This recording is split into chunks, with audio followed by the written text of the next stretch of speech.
Energy and Alliance.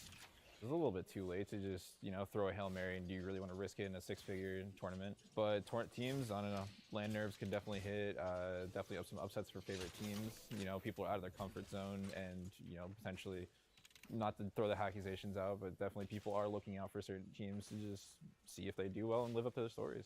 I think outside of NA, probably Europe, obviously. I think they have the most experience, the longest standing of just being a terrifying region, honestly. But honestly, I think NA is just going to take it.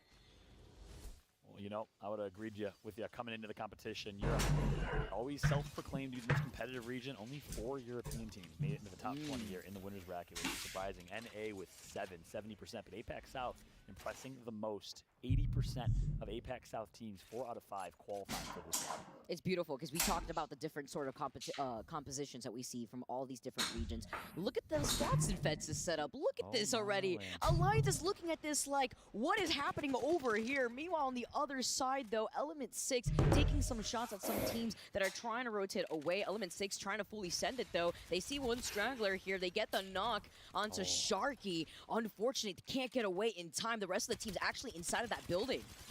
And Sharky is only going to have a great knockdown shield. So goodbye to that. Goodbye to Sharky, the recent pickup of this Reignite squad. Former teammate of Zeros alongside MT back in the EXO clan days, who dominated the early ALGS online tournaments in APAC South. Had a chance to cast a few of those. Well, obviously Jen Burton burst onto the scene as one of the best players in the world, joined this squad, and now Jen Burton not competing in this competition, unfortunately, not able to play. They're playing with a substitute in JMW. However, on the Element 6 side, 2 Brits and a Frenchman. It's Nags. Let's go ahead and jump into a listen with Element 6. Yeah, I mean, there's gonna be like at least one spot free there. You know, like we have like flows there and stuff like that. Could like be a team on the left. Yeah, it's a team on top already. Have we played logo on the right? Yeah. Just I mean, they just res and they wanted to lava. You don't want to play from lava side for now? Yeah. I want to play from the left, yeah. If we can, I want cave ball. You know what I mean? Yeah. There's one team here. Let's go. And a team Come on to the me. hill here. Yeah. That spot is fair, we know that. We have Volt as well, like, Nag's gonna farm. The thing is, like, do we check cave or not? I'm down. I mean, you guys probably stay like here and then I'll go check, you know? Okay. Go. I don't think we should all try to check. Okay, go for it. We should still be close to you, I think. Yeah.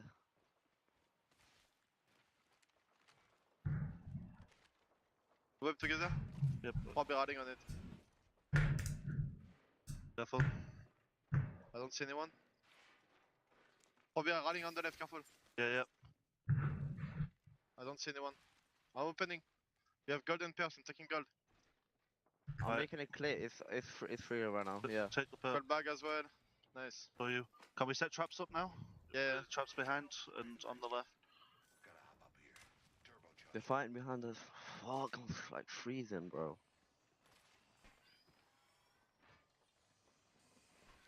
You wanna rat dish or no? No.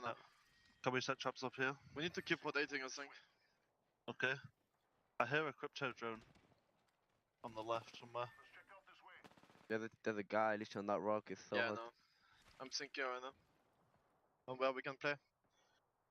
Because we just need to find the Valkyrie spot and we Valkyrie here. Yeah. Whoa, we told you already. Yeah. What the fuck? Pop Phoenix is one side. Is there? Oh, someone take it, fuck. You have Phoenix now? No, I got a Phoenix. Bring it here then. Oh, Nice. we're good. My bad. Come, look Lava City side.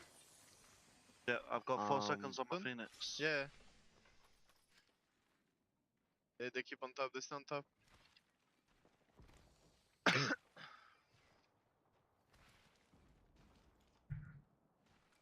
Where are we going to Valkyrie from, do you think? I don't know, bro. This team is staying here, that's a problem. But if we'll go from the right side and end up walking up. That's what we're gonna have to do anyway. We can maybe sub party a fight. Wait, Me. Yeah. Go on. They're getting shot on, this team's getting shot on. I'm with yous. Give it flash, give it flash, give it flash. Oh, I Give it flash. see. My bad. It's fine, don't get beam now, don't get beam now. I don't fucking eat this. No one check in the back. Go look the back, go look the back. Yeah, I'm watching. Give me his white. He's white still. This is the but team we that can't res bullshit them. with that. I'm not with you. Can we just move up and try to get that spot somehow? But I don't know if it's playable. Which On the my left. left, on my left. they, We need to they're take this pushing. fight, we need to take this fight. Cracked one, cracked one, cracked one. Are I'm they batting. pushing? I Yeah. think so, I'm batting quickly. I need to know for the custicle. No, Can we just rotate? Can we just they're rotate? not. Can we just rotate? Yeah, I'm Oh, coming. come, we can't stay here. Can I heal? Yeah, I need to heal. Draw me cells, draw me cells. This team is coming back with white shield again. Do you want me to give you all If we shoot, we're gonna get pinched. We need to kill them, we need to kill them. Top 15, 3 KP, come. Oh, bro, he just fucking triple-headed with... Did that you give you? I Yeah, tried it's my to give Gabriel, I'm popping about, I'm one.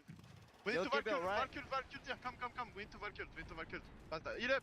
Okay. I don't have time. Just go. go. We need to go for that spot, I guess. About cutting again. Go for that spot. You think we can play their bottom floor? Let's try it. Well, Okay, Let's go to need- EP as well, just try it. Play We're bottom floor locked here. in here, yeah? Bottom floor here, I'm mapping. I'm gonna I'm pop a find medic me on the quickly. other side. Oh, I'm Bye. popping.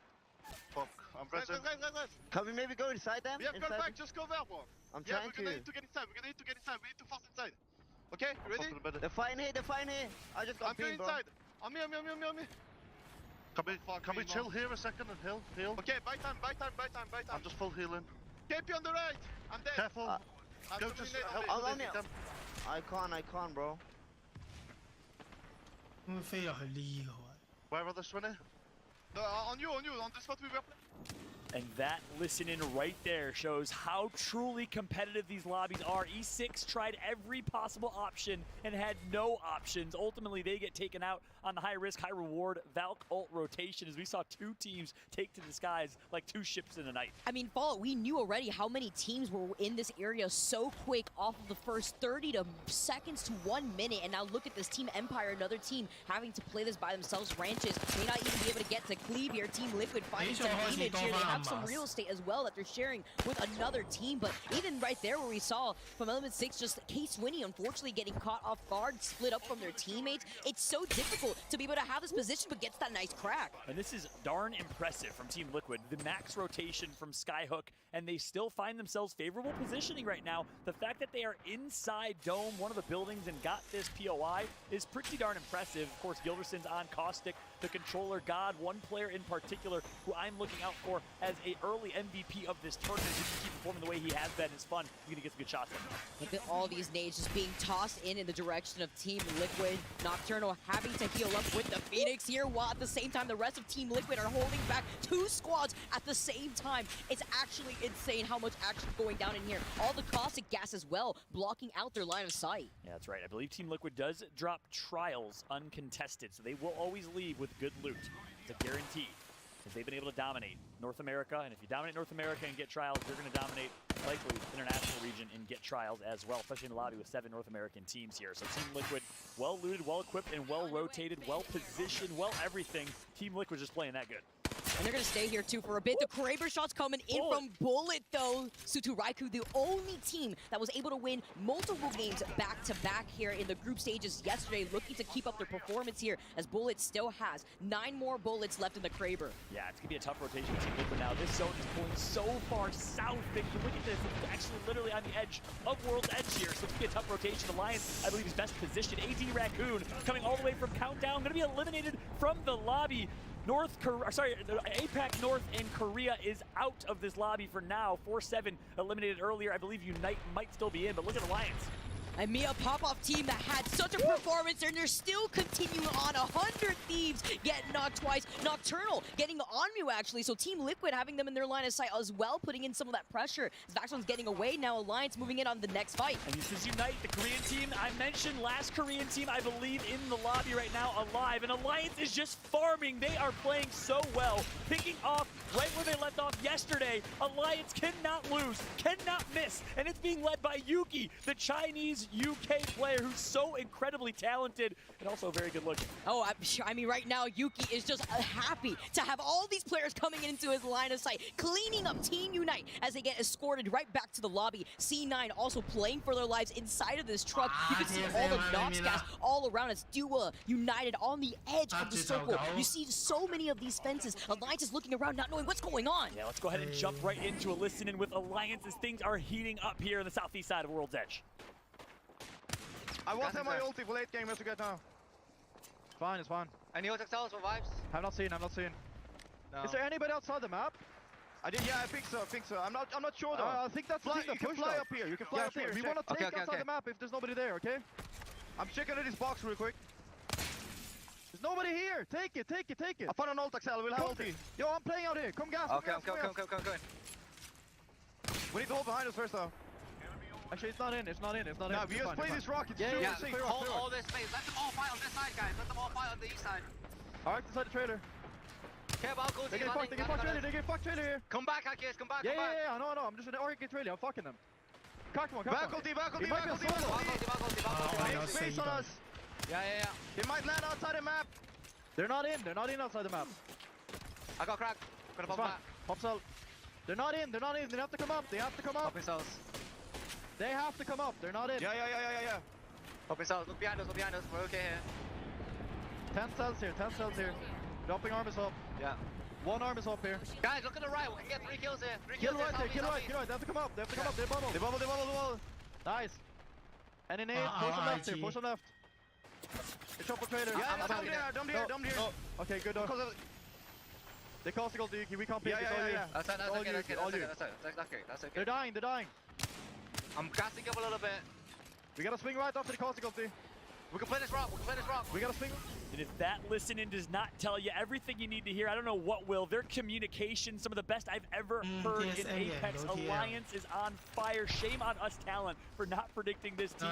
I personally did because I thought everyone else would. That's how good they're playing right now. They're showing up. We were talking about it before, right before we jumped into this game, and look how they're holding the edge of the circle here too, even calling out the position when they were knocking out those Watson fences. Alliance holding by the edge, now moving in for the opportunity. They get the crack here too. We already noted TSM, they're out. Sutaraiku, they're out. Team Liquid though, they have the Kraber in their hand. They have 1 bullet left, and they have 123 damage. The double knock with the wingman Nocturnal.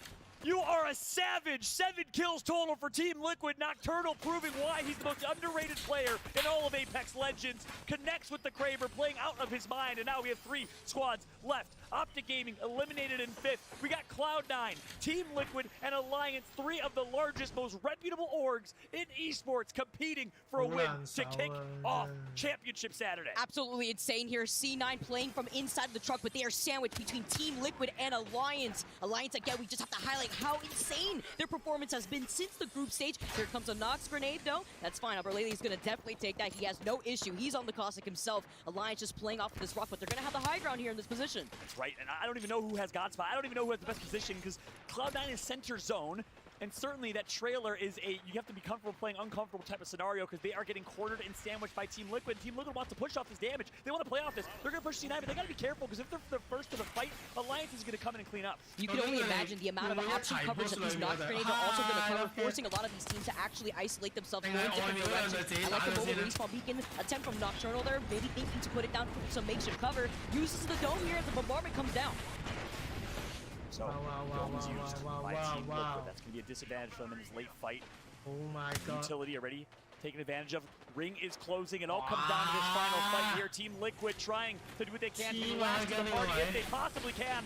Onboard of Nocturnal healing back up. They should be able to chill for at least 5 more seconds. Look at this positioning from Alliance here too as they move up. Hockeys was the one that was taking that more aggressive approach here. Yeah, he comes the old Nocturnal is down by the way. Ice on Nocturnal and Hockey of Alliance pulling the shots here. The dome comes in. The late dome helps Alliance. They get high ground and they will farm. Alliance picks up right where they left off yesterday with a dominant first game performance, but it's not done yet. Hockey's now moving in. Yuki gets taken down, but it's fine. They take 2 different angles. There's only 1 left. Alliance have such a great health advantage, but watch out with the Caustic Trap. Watch out with the Caustic Trap. Cloud9 ends up taking the W. You gotta be kidding me. Cloud9 with Graceful as a substitute comes in with a dub. Zach Mazur's watching from home and proud of his boys. As Albert Lely says, I am still king. I am astonished. I cannot believe what I just saw. They found an opportunity. It was the caustic tick damage. Wow, you gotta be kidding me. 3 members of Alliance alive. On high ground. They somehow throw that away. Team Liquid looking in astonishment, but you got to be proud for a top 3 finish. High kill game from them. The young man Gilderson's far left. Graceful. The IGL of Kungarna barely does not qualify for this competition. Perhaps a blessing, as he has a chance at a piece of the $1 million prize pool. Stay Naughty, the Greek warrior, controller player from the United States, performing so well. And then Albrelelli. Talk about Albrelelli. People forget that he is still the reigning champion of the back-to-back LAN competitions. People forget that he was on that TSM dynasty. You can't forget now. Albrelelli is still here as the king of North America. How are they looking so calm, so collected? I'm shaking for them. Their positioning fallout inside of that truck. They were sandwiched. What are you doing in that situation other than hold your cool, hold your position? At the very end there, it was so close, playing off of the knockdown shields. Look at this, finishing with 6 kills and first place, taking those 12 extra points. Absolutely. Alliance right behind them. Well, guess what? On top of them, they got a couple more kills, which means they will be in first in the standings. But look how neck and neck this is. And then a team we didn't really see much, but we got to talk more about. It's Reignite. 12 points total, 7 kills from the boys from down under. The Aussies plus JMW representing their sister country in the United Kingdom. He comes in, substitutes for a player with the biggest possible shoes to fill in Jen Burton, arguably the best controller player in the world, and Reignite in the top 4. Optic Gaming rounds it out in 5th.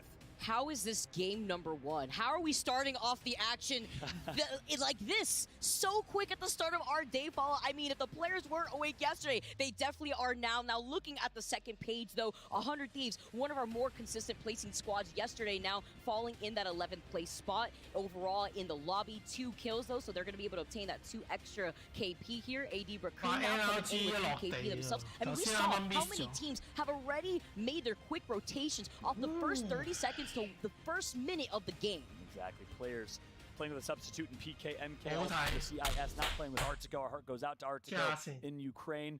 But of course, the players, aka God Squad dynasty of a roster, arguably the traditional TSM of India, alongside Alliance, the 2 kings of Europe. Not performing yet. Guess who did? It's Graceful from Sweden. Hometown hero. Graceful performs, and again, this team is so interesting. Was talking to them this morning, and they actually gave Graceful IGL responsibilities on this team, and he joined 2 days ago. He fills a co-IGL role with Albrelelli, who calls the early game rotations and calls. Graceful calls the late game calls, which is so impressive. And it's interesting because Zach obviously fills that co-IGL role, and they trusted Graceful with that responsibility. That's actually so incredible to hear from Cloud9, especially with their performance in game number 1. Look at the follow-ups to the support from both Graceful and Albrelelli, with Stay Naughty taking so much damage, or rather putting down so much damage, 3 kills on top of it. But they had their priorities. They were able to hold down and lock down that truck with their composition, with the 2 big boys out there, the Cossack, the Gibby, and it's so important there too because they also held on to the dome at the very end there. So what an insane first game here. Yeah, it wasn't as frag heavy as we see from Alliance, but this is Alliance that we're talking about still. Pretty damn frag heavy. I mean, dropped double digits. Yeah, oh, absolutely. Crazy. Still, they were able to still get 6 kills right there. Team Liquid with 8 kills. Alliance with 10 kills. I mean, what a first game fallout. Absolutely. But my boy, Pari Guzuli, a.k.a. Stay Naughty, performing with the 1.3k damage. Controller God from the United States. Well, hey, what a hell of a game number 1. What a start. We got to take a quick breather. These players are getting ready for game number 2. It's right around the corner. We'll be right back. 哇靠啦，其實已經低位啊！呢下靚啦，再飛翻出去。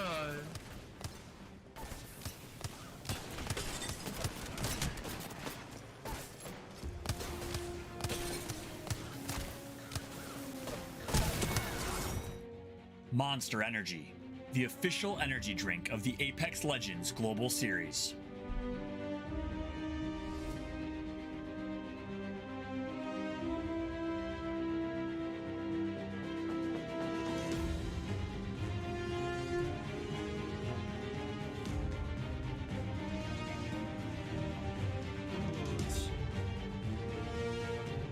飛先。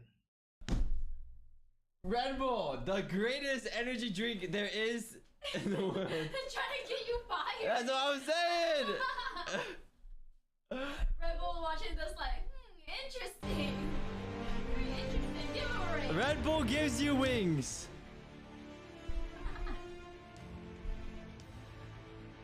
Wow. Red Bull team's like, we trained him well. We trained him well.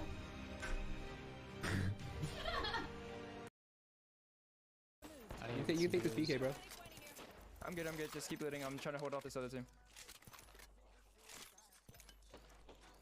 Alright, everything's good. Oh, we're a little bit healthy. Nice. Yeah, I'll drop in this havoc here. I need a cell. I have no cells. 3 F4. ESM. ESM. ESM. Oh yeah, one. ESM. Oh, I can take one as well. Yeah, Nice, we're back. I think there's a rat in one of them bows. Did you kill that other guy? Nope, he's still alive. I hit him for 150 and he dropped. Think he can climb up here? Or he can? I think he's just down below. He might be just riding down there still. Yeah. I take a gander real quick. Good peek. Uh-oh. That kind of hurt. Yeah, it's gonna be rough. Maybe we play under 82. 145 under. I'm gonna start walking up. She jumped off that platform. Yeah, Captain, I'm gonna make some bats real quick. Yeah, I'm down. We can play under 82, I'm down. I'm sure this Bloodhound will run into us, yeah? Yeah. Surely. 正啊！睇下 East Team 講咩啫？大家都等緊。It's crazy. It's crazy. Let's go. 好興奮啊！黐孖筋睇到。Let's go. Let's go.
好想飛去現場，點解冇得去現場 ？set 咗。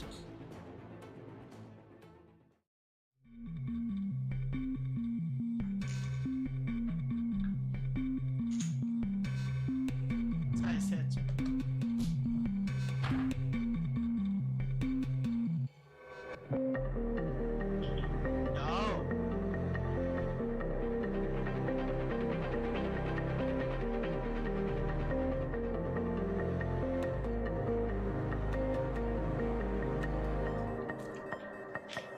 一樣咯，都係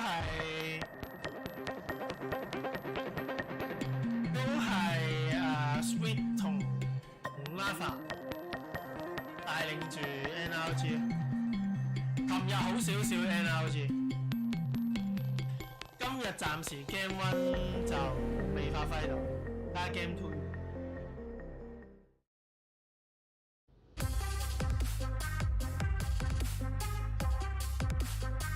我都想去。Welcome back, everybody, to the Apex Legends Global Series Day 2 of the ALGS playoffs here live from Stockholm, Sweden. Game 1 was a treat. It's going to be hard to top that, but something tells me we will. I mean, this is the winner's bracket here, Follow, and this is what I'm expecting from our champ. I mean, at the start of today, I was thinking about so many storylines, wanted to go into that first game to highlight what was at stake here. Like 17 pages long. I had so many notes prepared, and then winner's bracket said, hold my cup real quick, because we're going to go in. We're immediately going to rotate. 7 teams already in that next circle. It was just absolutely insane. So much action in the first 30 seconds. Yeah, that's right. And there's so much to break down there. We have a few minutes. So, gosh, that game 1, a lot to analyze. You know, what's so interesting is a couple things. One, how fast every team was to rotate. We talked about that. But as a result of that, we saw something we don't often see. Usually early rotate teams mean, well, you're early to rotate, you're going to get the apple. But instead, you got 3 other teams third-partying you because they were also there. And a lot of early game action we're not used to seeing.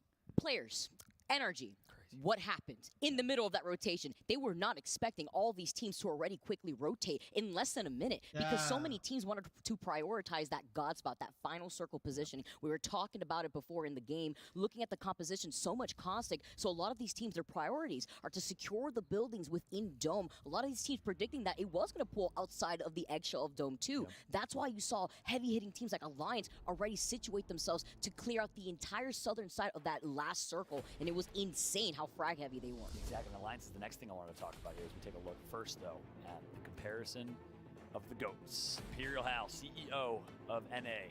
Hardeki, CEO of EMEA. Here's a side-by-side comparison. Average kills so far this tournament. Well, advantage Hardeki, 1.7 kills per game, 916 damage per game. Insane, by the way. Hardeki right now in the top 7 overall damage with 17.3k damage. It's second on screen, by the way. It's called Prep. Highest damage one match, 2.4k in damage. Repping the Ashe. Hal's been repping a lot of Horizon, typically the Wraith Ashe player, but rocking Horizon this tournament a lot more often. We saw the swap actually yesterday. It was later down in the day actually, where Hal actually made the swap over to the Horizon. Maybe seeing a lot more success here, looking like they feel very confident still with that team comp. I'm interested to see how quick that they were able to adapt. What made them realize that after the lobbies that they were playing in the group stage section just yesterday. But you see usually a lot of people comparing these two players, so it's fantastic to see them now in one lobby. Exactly. And neither of them, neither team really maybe you're previewing, foreshadowing what's to come. All eyes on TSM and players. If you don't know Hardeki, you definitely do now. He's arguably the best player in the world in terms of individual skill, performance. Meanwhile, heading on down to Apex. Now look at this guy. My man rolled up his sleeves just to show us, you know, the guns. Yeah. Maybe the pistol, I'll call it. Oh, man. I love this. I love this. And I love the personality from a lot of these players that we get to see here for the first time on LAN. First time that all these different regions are facing off against each other. And then we've got to talk about him. Paris Guzoulis. Stay naughty. The 1v2 wingman clutch. You saw it in the outro replay as we went to break. I didn't see it from his perspective. None of us did. We were wondering how Alliance lost that fight. Well, it's because of him. He clutched up simply his first LAN competition. You think there'd be nerves. You think maybe, just maybe, he won't perform the same way he does online. Well, that is out the window. It was just insane the way he played the barrel for some extra cover. There was even the dome before it went out, before he was able to strafe around the barrel. The dome was still out there, but the fact that he was able to utilize the gas from the barrel, since it was already deployed there, it was already letting out the gas. They were so fixated on trying to take care of Stay Naughty. That was just such insane play to ignore the gas, take the actual extra, take damage, and still go down. Stay naughty, what a beast to be able to stay alive in that situation. He had no shield, he had half health. He was just a headshot and a body shot away from falling into second place for that first game. Yeah, that's right. You know, we were starting to talk a little more kind of the second thing I was going to mention was Alliance. They actually feast off of that southeast zone because they can come all the way from thermal station. No G2 in this lobby, so they get it untouched. That's what is resulting in the first place here. But they love that far south rotation, riding the edge of the map behind every team, getting there quick, and they got what they thought was the God spot to close that out. And they had what should have been a win, another 3 points that they would have right now, and 3 less points that Cloud9 would have. Instead, Stay Naughty clutches up, and that's what you love about Apex.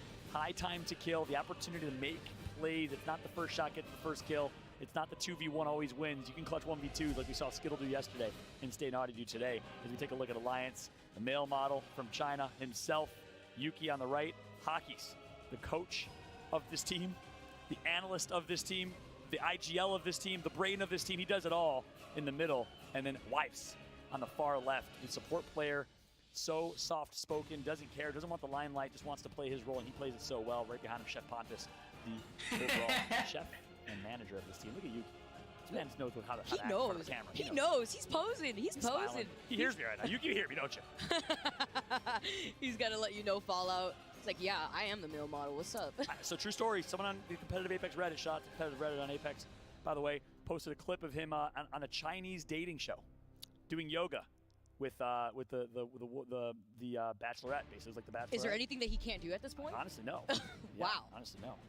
It's a brilliant clip. So for those that don't know, this man Yuki does it all. Meanwhile, Sweet Dreams, not the start they would like, and NRG not showing up the same way we thought they would. This is a team that performed online for many, many years. Has always been inconsistent, a lot of highs, a lot of lows. But so far, Rocker and Nathan, the young guns, their first LAN, I believe, not showing up just yet. We can see if we can turn that around. Just talking about NRG, I know I mentioned it a little bit in that first game. I couldn't dive into it just because it's so much action already happening at the start. But again, I got to kind of pick at Sweet's brain, figure out why they wanted to give the Watson a try. Well, he said he wanted to give a Watson a try on LAN despite not having to practice her up until they were already in Sweden. Yep. But they didn't want to give her a They already figured out what composition they feel comfortable with. But again, like you said, and like we saw in that game one, just not the start that you really want to have, not even having any room to breathe to figure out if you're feeling comfortable today. Well, guess what, everybody? Game number 2 is here. Dropship is flying across World's Edge. Let's jump right into the action. Yet again, game 2 of the 6-game winners bracket series is live. And I'm excited to jump on board, likely with none other than Molly. Yeah, Seer? On Seer? Why are they like Are this? you and the kidding me? Maggie? Oh, I can't. It's so hard to What not... is happening? I honestly, I was thinking about this morning too when I was making my own team breads. I said to myself, Team Empire is such a favorite team of mine because I'm in it for the chaos. I love the BM. That's just the type of person that I am. Are they trolls? They're literally just trolls? They were having so much fun yesterday. They were having so much fun with their trolling comps everybody yesterday. Yes, we saw them canceling the animation. I mean, come on, man. I'm here for the BML and the friendly competition that we got. The tactical crouching here, Team Empire, they're here to live for it here. But they're here with the Seer 2, the Mad Maggie. I mean, we've never seen this before in the ALGS capacity. Literally, this comp has never been run before in ALGS, I don't believe. Team Empire Mad Maggie and Wraith. Would have never thought I'd be saying those three legends together in a competitive Apex tournament, but here we are. Team Empire, for those that don't know, is a team that likes to shape the mold of meta. James Bardoff talked about APAC North running off meta. This team does it better than anyone. They run a Gibraltar-less comp and do it with success. We saw them bust out Bangalore yesterday. They run Bloodhound. They run Seer, Mad Maggie, Wraith, Ash. Doesn't matter. They do it all as Team Empire from the CIS looking to represent. We got a northeast zone here at the beginning for Respawn Village on board now. And I'm looking at TSM. Yeah, TSM looking to prioritize that beacon. They're already going to run into that next spot right there too. But you talk about some quick rotations already. It's looking like a very similar pacing to we saw in game number 1. Unite is going to slowly make their way over to also have the information of that beacon. Those APAC North squads that run the crypto are going to be able to get that information without having to overextend because they're going to have the drone just scan the beacon for them here. TSM has dramatically changed their playstyle after the performance yesterday to a much more passive approach where they want to secure these buildings. They're going to take their time. Look at this. How is on the Caustic? We were talking about it game number 1. Caustic everywhere. It is like I'm having a nightmare. Bardoff is actually probably in the back of the hallway. Meanwhile, me, though, I'm just living out a fever dream. I mean, this is not what I want to see, but this is actually what we've been seeing successful in terms of the composition for a lot of our teams. Can't beat them, join them. Two big comps that's been so popular in Apex South. Very popular in North America, SSG, one of the first teams to kind of popularize it, and they're not here today. Team that's been running it for quite some time. Here's Team Liquid, Gilderson's on Caustic, Fun on getting the gold shield as a result. And Alliance, well looted. They're going to take their time on Thermal, and Alliance likes these zones. They get to loot and then they get the resourcing and utility that they want to take edge. Now I want to pick your brain a little bit here, Fallout. Seeing the compositions that we see with these Cossacks, the barrels, sometimes even the Watsons, if you're looking at APAC North, I'm wondering here how drastic these EMPs are going to be in deleting these Cossack barrels. Players, though, already in a fight, already losing out on PKMK, who has not had the best day here. And this is going to be a tough start here for players as Hardeki is trying to hold back that door. The Arcstar is going to knock him. And he thought he could get that shield bat off, could not do it. It's all up to Leogri. Let's see what Leo can do. And again, the absence of Artico is felt on this team. Talk about the role that he plays, the impact he makes. Leogri is down to 2 HP. And somehow he's going to survive. Elevate now. Going to be able to clean up. Reignite over by the other side. Zero wants smoke. Oh my god. From Zero. Goes, gets the free kill. One kill point captain helps. And sorry to cut you off there. One quick note on Reignite you have to note is, I don't know how, last game they ended up top 5. I don't know how. They came all the way from Lava Siphon. They were the last to rotate behind E6. And they still were able to find themselves in good positioning. Reignite continues to impress. I've been so impressed by this APAC South Australian team. Yeah, JMW actually getting 4 kills, Zero with 3 kills. We saw Zero pop off yesterday with the Kraber so many times. Not only just cleaning up the rat, that wasn't the crazy performance, but the other times with the Kraber that was just so fantastically consistent in landing those shots. That's what I say, just imagine. They had Jen Burton on their team? Team Empire 幾特別喎，惡靈值而家 Maggie。 This is why we need champs, Fallout. This is why we need champs. Oh, Jen, I can't wait for you to be back, brother. I can't wait. But for now, it is what it is. We got what we got, and we got a Reignite team that's still performing here, putting APAC South on the map. And the crypto ult's going to, the EMP's going to come through. APAC North contributing with their crypto. And that's what I was talking about before. That's what I wanted to pick your brain about, because we could talk about the map rotations forever, but these EMPs are going to delete the barrels automatically. They're going to delete these domes if you use it too early, and that's why sometimes these third parties from these crypto squads are so deadly, because not only do they grief you of your own space because you don't have that dome anymore, but then now you're out in the open between and pinched between multiple squads. That's spot on. And you know, that's what's interesting. I wonder if NRG is still running Loba, because if so, they can go swoop, take on some shields, and chill with the Loba Black market. Because, you know, for those that don't know, maybe you're new to Apex, when a crypto drone flies nearby, they have an EMP which knocks down your shields significantly. So players will actually drop their shields to avoid taking that damage and having to use shield cells. And as a result, a black market from Loba can steal those shields, which are then up for grabs as items on the map. We mentioned that because we've seen it happen before. We've seen it happen to solo queue goats from the EMEA region. Shout out to Shiv, the Bangalore master himself, who dropped that gold Evo, got swooped up by a Loba squad off to the other side of the lot there. It's just so funny to see here. That's why we talk about how important these different compositions are. Luminosity Gaming, though, they're going to be able to get beacon control, get that next set of information before they make their own rotation, too. Love watching this team and the progress that they've had throughout the Pro League. You know, formerly known as Scry, they have been picked up by Luminosity Gaming leading up to this tournament, and it's beautiful to see I believe our only all-Mexican squad here perform so well within the ALGS. Our only team from Latin America really representing, and yeah, that's a great story we got to tell. Ganjamin, a lot of criticism, a lot of speculation online about his performance. He came in and silenced everybody by performing here as well. Despite them not winning a ton of games and really popping off in the overall categories, he was 3rd place in overall damage behind Yuki and Hockey's with 18.5k damage dealt yesterday. He is showing up just like he does online. I've been so impressed by the young Mexican player, 18 years old, just joined this team 6 months ago, and is performing.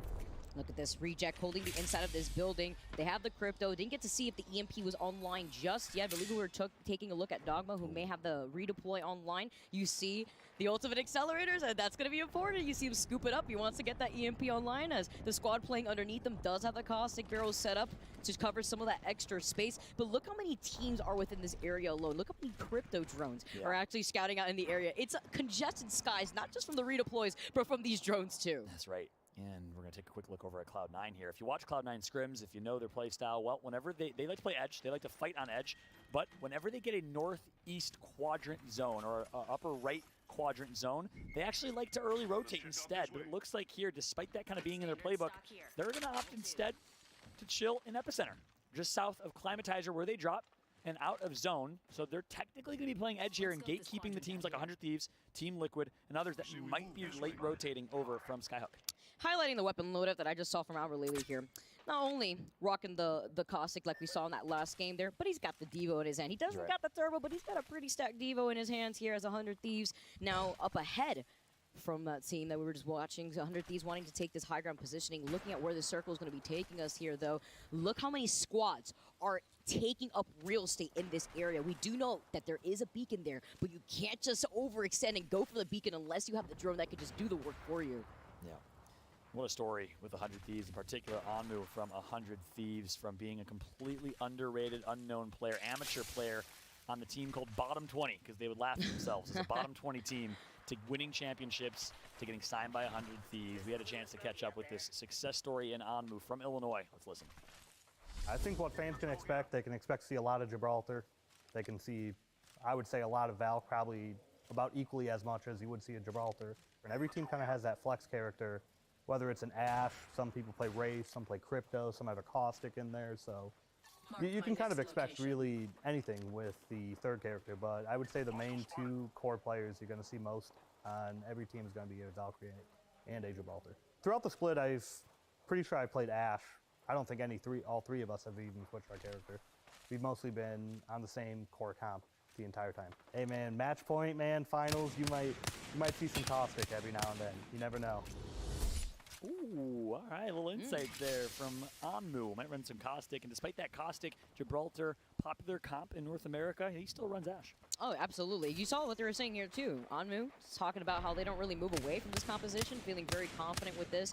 Even on to Storm Point, where we talk a lot about how some of these teams want to go for more of that verticality, but they have that with the Ash here, too. You saw those wingman shots being put down as Alliance are actually kind of in the middle. Look at the Mad Maggie. We know that that's Team Empire now, trying to actually contest Alliance over by the other side, rejecting a fight here, too. They've lost out on Dogma. E6 was right below them and decides, hey, let's take this fight.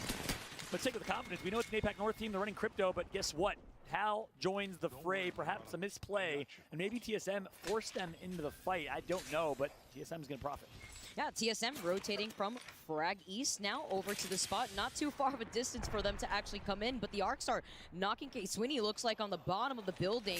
Having to play on the bottom and not having your own real estate here while running the Caustic is so risky, because we already saw how many teams are in this area alone for a while. Look at this, though. Reject wants the fight. They know they have a 3v2. They know they have numbers. That's a wise decision. They're going to drop the dome shield behind them as cover, but that is not a good enough dome shield, because guess what?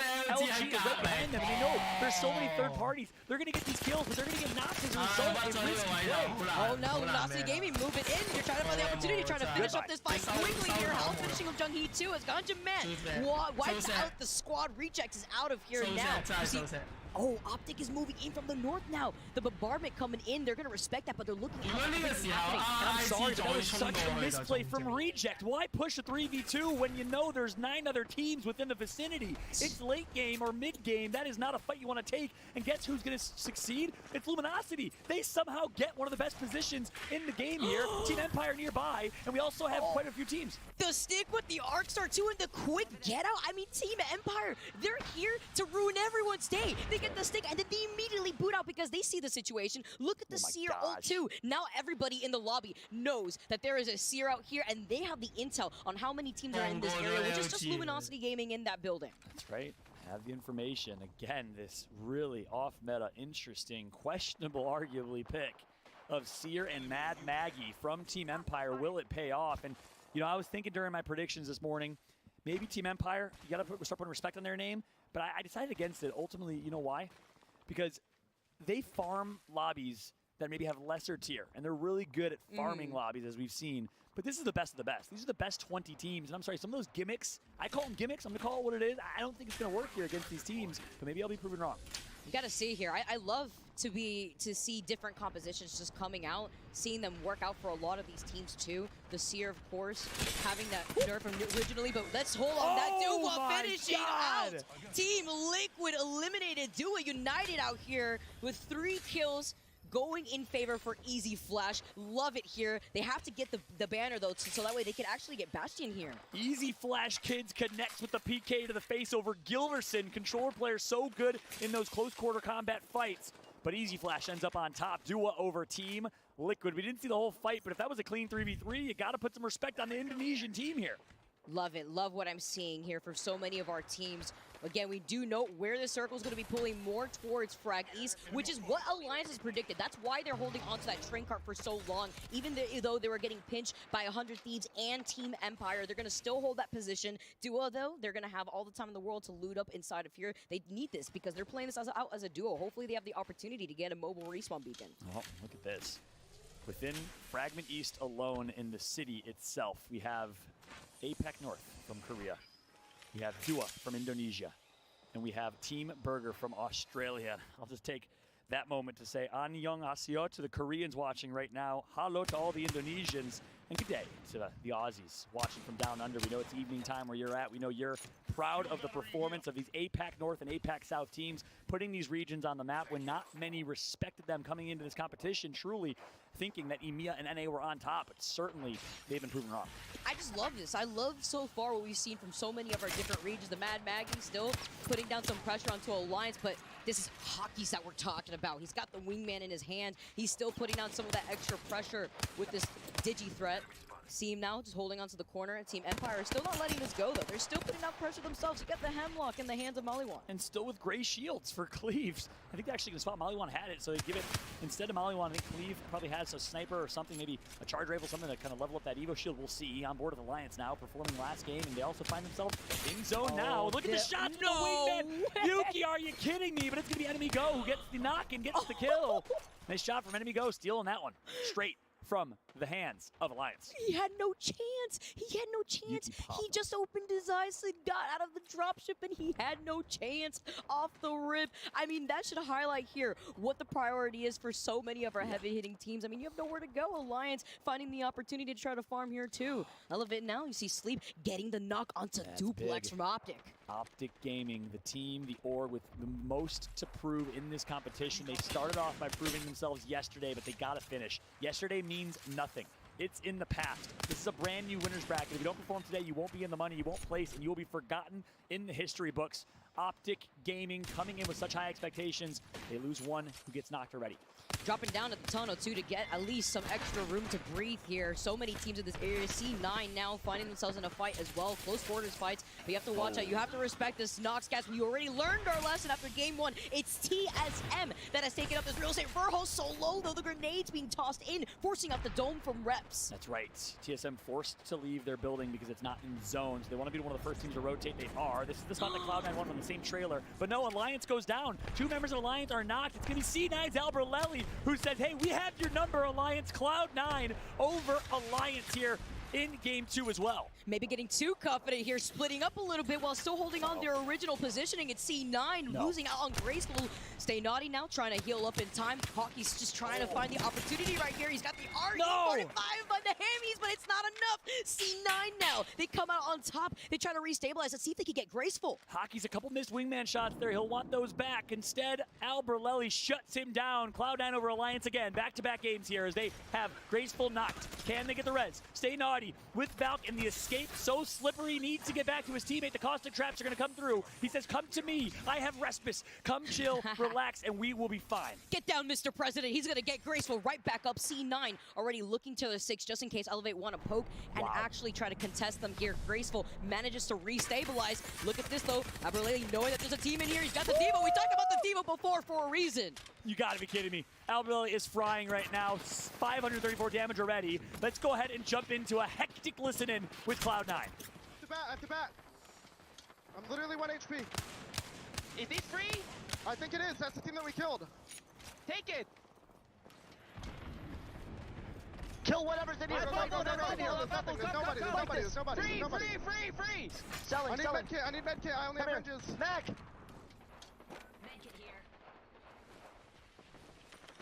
Where are safe spots? How do we die? On me, safe. Safe.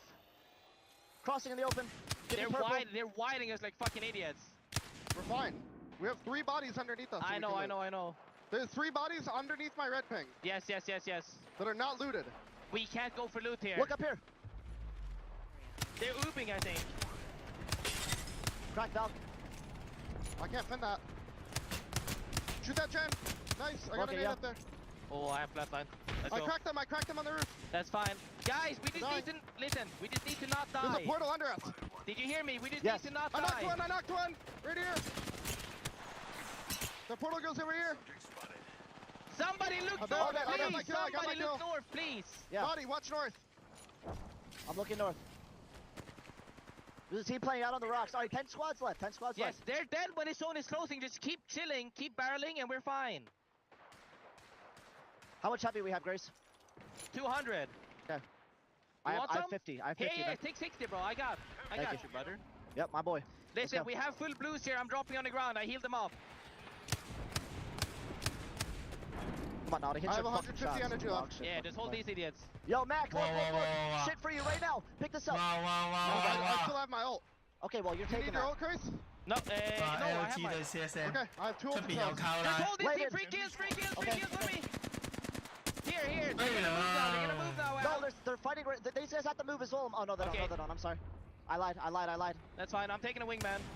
So much from that listen in. I can't wait to dissect. You heard Albrelli say, where are our safe spots? How do we die? Asking the right questions to get people to think the right way. TSM gets taken out by Luminosity Gaming, but that listen in with Cloud9 says so much about how much trust they have in Graceful, already stepping up as an IGL in their team, as a co-IGL with Albrelli. Say hello to my little friend with the Spitfire coming in to mow down TSM. Unite on the other side of these Watson fences. 100 Thieves looking away from the distance, wondering what the heck is going on over here. They delete these Watson fences though with the Valve tack right there. Really good position here as Luminosity Gaming, though they lose out on Ganjamin over in the middle of the rotation. Now the bombardment's going to be tricky, but the Dome is here to save the day. Yeah, going to throw some cautious caustic barrels just to be safe and defensive. Reignite has to push it. Burger versus Reignite. Some Aussie on Aussie action going on right now. Burger's going to knock out Optic Gaming, who is now eliminated from his lobby. We have Cloud9 alive. We have APAC North teams nearby, and quite a few squads remaining in this lobby. Reignite and Burger, APAC North South being some of them. And Luminosity Gaming getting pinged by everyone from every single direction. They have no chance here after that Dome was taken down, after it just ran out. They get taken out of the lobby still. Look at this position from C9. This is exact position that we had seen before from our heavy-hitting team Alliance that got ahead of themselves. But you can't count out 100 Thieves. We've been keeping an eye on Cloud9, who's been performing, but quietly on the northern side of the ring, 100 Thieves has been farming, and they are going to be in a great position to win this game here. Burger's Jaro goes down on board of MT, the former member of the Dynasty EXO clan from APAC South. JMW, substitute for this team for Jen Burton, last alive for his squad. Zero is knocked. Can he get the res? We will see. He's going to be left as Caustic, and he'll get picked up here by Stay Naughty. Stay Naughty cleaning up Zero, who's not great there too. You see, JMW is still alive, but just barely. The information after losing out on that shield crack there gets a lot of these players going. 80 Raccoon now coming in for the opportunity, gets the crack with the Mastiff. That's right, Korea is here. Karanpu back on this roster after taking a little bit of an absence, a backseat to Selly in Split 2. But Stay Naughty says, hey, Naughty, hit your shots. He does this time. Very hard himself. Rightfully so. On board the 100 Thieves now, though. They are been the best spot to win this game. And they actually took the same spot that C9 just dropped from. Now C9 having to climb up from the low ground. They got to look to their 6. 100 Thieves is going to move into going for the third party. They got the bolt in the hands of Backspawn. 2 squads left. 100 Thieves is going to farm. They push up on high ground, and they clean up Cloud9 unless they can pull off a miracle. Great shots put in, but the bait and switch comes through, and 100 Thieves is your champion of Game 2. Love it. I love it. They're positioning on the high ground, looking at all the action, rotating without getting contested on their 6, while still holding a great position right over C9. I gave up that same spot that they were holding on the train tracks. Wow. C9 got very hungry for some kills. I would have loved to have listened in there to understand what their comms were like. They probably knew that a couple teams were in shambles, wanted those kills, but that's the thing. You got to be disciplined. When you know those kills are available, you want them. It's like the shiny toy in front of you. Give up those 2 KP so you can get 3 or 4 or 5 KP and 3 more placement points, 5 more placement points instead. And look at our champion, game number 1.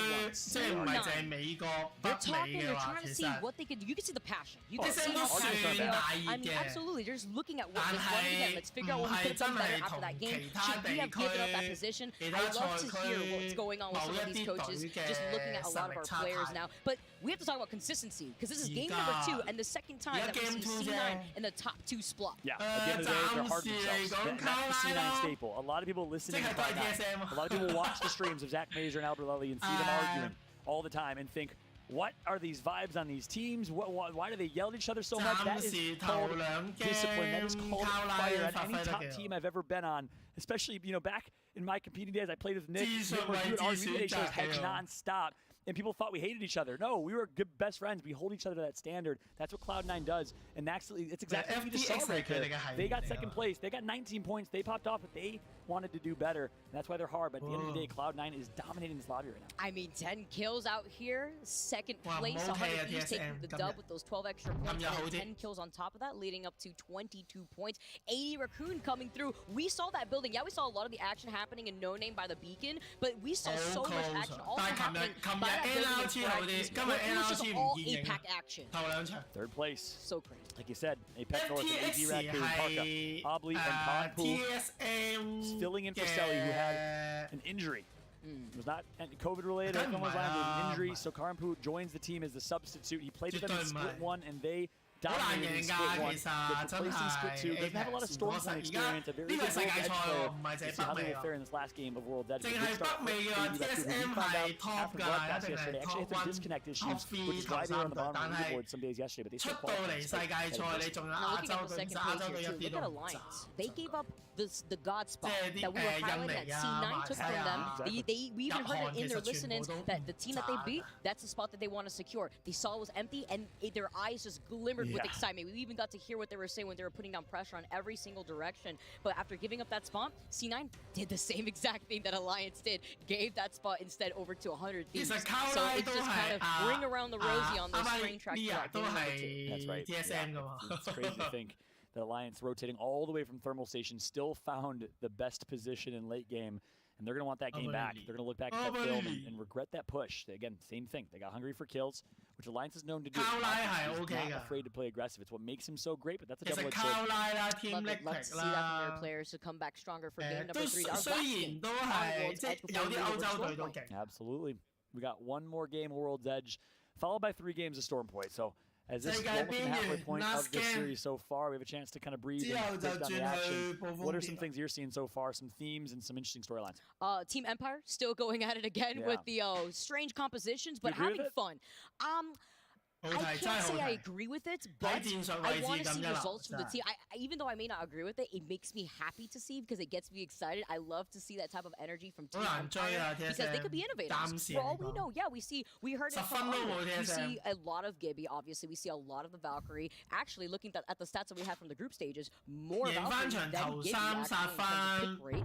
And then seeing that moving away, and then you look at Team Empire, you look at them trying out the Bangalore into Bloodhound. You see them trying out the Seer, the Mad Maggie. I like that theme from our teams, but then something to highlight overall in the entire lobby. This is the winner's bracket. These are heavy-hitting teams. Top 10 want to stay in that winner's bracket, but then the bottom 10 would have to face off in the losers round 2 bracket. Today, it's not like yesterday, where it doesn't matter where you're going to situate yourself. All those points, it's not about the seeding. It's about being in the winners and then being in the loser bracket. But today is the day that's so important for the teams that find themselves in that loser's bracket. Yeah, that's a good point. You got to set the stage here on Saturday. Everything yesterday is erased at this point, that's for sure. Biggest theme for me, North America on top. Cloud9 dominating this lobby right now. 100 Thieves with the win. Team Liquid you saw in Game 1. Obviously, Alliance performed in Game 1 as well. APAC North, a lot more quiet. APAC South, despite having 4 teams qualify, the largest representation with 80% of their teams qualifying, fairly quiet as well. So we're going to see what's going to happen here. Going into game number 3, Optic Gaming as well. All eyes on those teams and those regions. We're going to take a quick break, though. Breathe a second. When we come back, we will have game number 3, our last game on World's Edge. You'll love it. We'll be right back after this.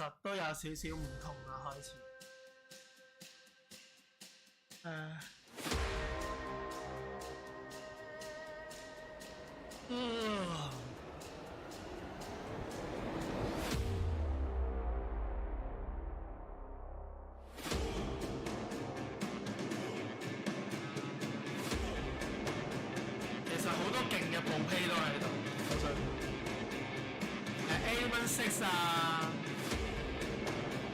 然之後佢打嗱哇37分就靠啦，一場第一，一場第二，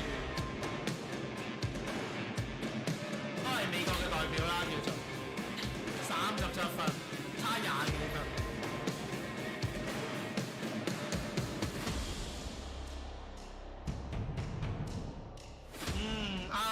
都想翻嚟。今日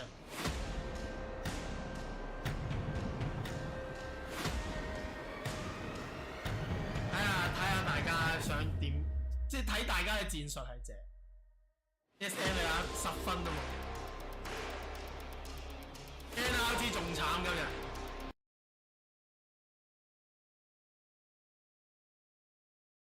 NRG 先慘今日，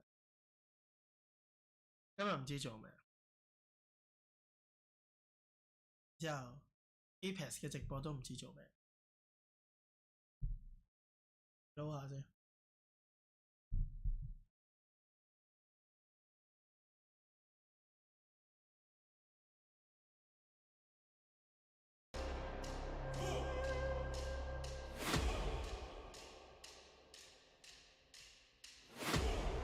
NRG 不嬲喺大賽唔會係超勁，即係我講緊唔係佢哋贏冠軍嗰年啦，即係唔係 ACU 同 DC 仲喺度嘅時候，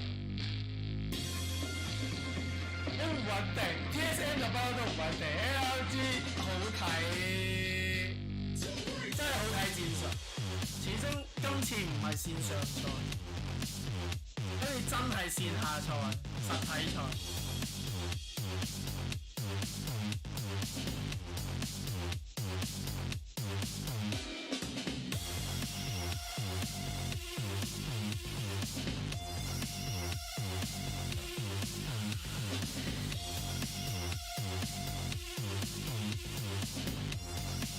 但係真係好睇，我覺得即係因為真係太耐冇睇世界賽啦，真係好睇。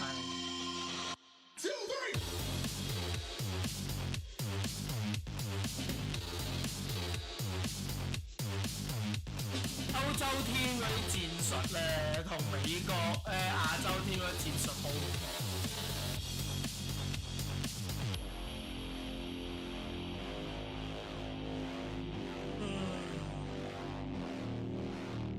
DSM 即係大熱咯，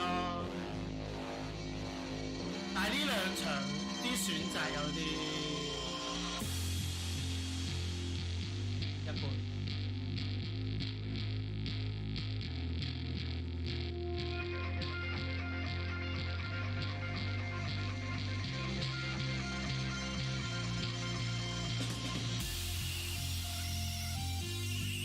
究竟能唔能夠再創高峰咧 ？TSM 喺 Apex Legends。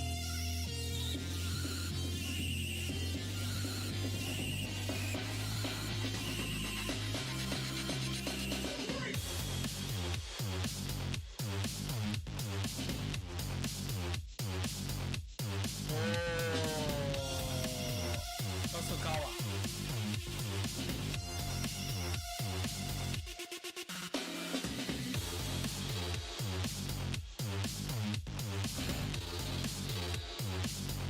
好睇少日韓添啊！有啲日韓添癲佬嚟㗎，日韓添好多都係癲佬。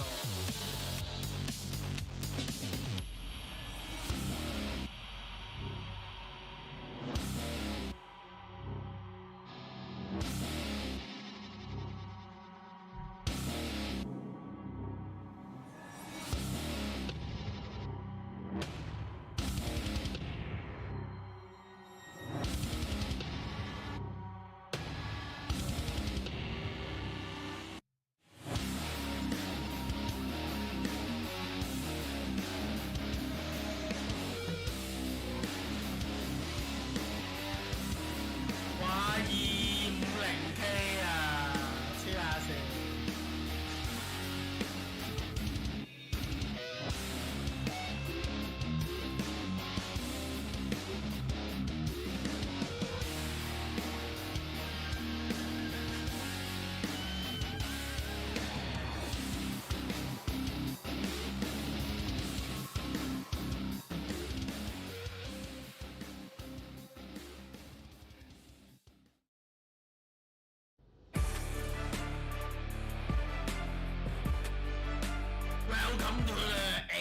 Welcome back, everybody, to ALGS Playoffs Live from Stockholm, Sweden. This is a $1 million competition, but more importantly, as we've been talking about all weekend, this is the first international and offline competition in Apex since Krakow, Poland, before the ALGS even existed with the preseason invitational almost 3 years ago. It's great to be back. Over 950 plus days follow, and we are here. And look at this competition. I'm so happy to be sitting, or rather standing, alongside you, even if it's a bit of an elevation on this Apple box, but it's all good. 100 Thieves taking game number 2, taking the God spot away from C9, who then took the God spot away from Alliance, and I love to see this. Absolutely, and we talked about some other kind of big storylines. Is Optic Gaming not performing up to snuff just yet in World's Edge? They're a great Storm Point team. Expect them to bounce back in the second half. And APAC North, APAC South, relatively quiet to the other regions in the grand scheme of things. So those are some team storylines, which we've talked a lot about. 100 Thieves with a dominant win just his last game here. Scurry on the far left.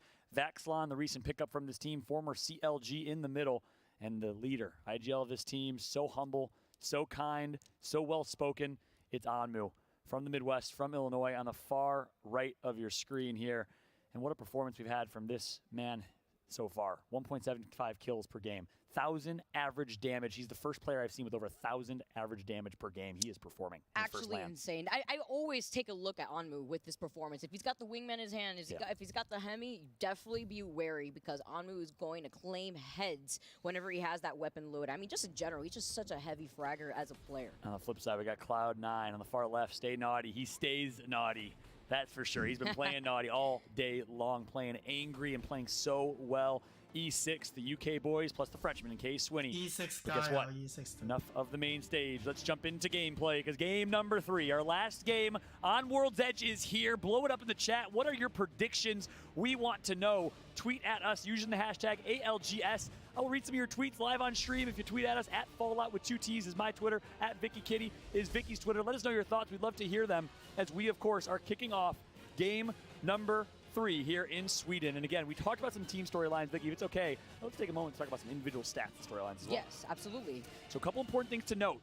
Coming into today, so far this competition, top 5 in damage. Alliance Hockeys with 22.2k damage, then Yuki with 18.9k, then Ganjaman of Luminosity Gaming. Anmu's right behind with 13.1k, and then Skittlecakes from Optic in 5th. So Hockeys is performing in that category, but not only that, he's first in assists with 38 assists, and he's second in kills with 41 kills, only behind Noct, who is all the way in 10th in damage overall. So again, in terms of overall impact, the measure of impact that Hockeys has is undeniable. Because then you have to highlight, that's the amount of damage that he's just putting out in total between the assists and between the KP that he's able to obtain for his team. He's not only covering his team with some of that suppressed fire, but also following up by also being a heavy fragger himself. Now taking a look at where the circle's taking us. I love the diversity of circles, by the way, that we've had so far. We usually look at World's Edge. We usually look at a lot of these circles pull south. It hasn't really been the case this time around today. This is our final game, again, to reiterate, on World's Edge before we move over to Storm Point. And NRG,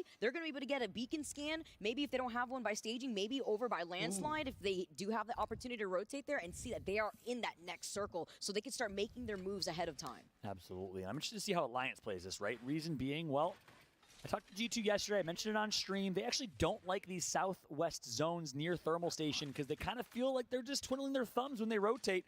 And it's you don't get the best loot. You can't fight on edge. Alliance is a team that is known to like to fight on edge, not afraid to early rotate if they can. So I'm interested to see how Alliance plays this differently than G2 here from Thermal Station. And by the way, in the Battle of Thermal yesterday, Alliance certainly dominated. They actually surprised G2, dropped on Thermal, and beat them 2 out of 2 games. Again, we got to highlight, too, Alliance being the only team in the group stages to, I believe, to have hit over 200 points should really highlight how amazing they were able to perform yesterday. They're looking to replicate that today. They've already been able to be consistent, minus that last game that we saw. So maybe they're going to humble themselves after they gave up their position to try to farm some kills, as a lot of those teams were forced to actually funnel away from that circle, away from the circle being by their back. So now Alliance just going to make this rotate, see where the circle is going to be going before they make their next move. Also to highlight so many of these crypto drones in the mini-map to tell you that some of these APAC North squads are going to be able to get that beacon scan and quickly also rotate. We've been seeing a lot of quick rotations just off the rip of these maps. Yep. How about Element 6 now and Skyhook? They're splitting the Skyhook loot quite a bit diluted, with 100 Thieves and Team Liquid dropping Northern, Western Skyhook and Trials, E6, West Skyhook, 100 Thieves, East Skyhook. And 4-7 actually drops just to the east of that. So very interesting. A lot of teams dropping on the northern side of the map here. and they're going to have to rotate on their way down. A lot of teams that play Skyhook on these southwest zones like to actually ride the far west edge and work their way in. One team we got to keep a close eye on this game, it's NRG. They are underperforming this tournament without a doubt. So far, they're underperforming. Well, the zone literally ends right on them in staging. They can get God Spot. They can get the best positioning. We'll see how NRG does in this competition. And here's where they're positioning themselves. They're actually going to predict a northern pull here.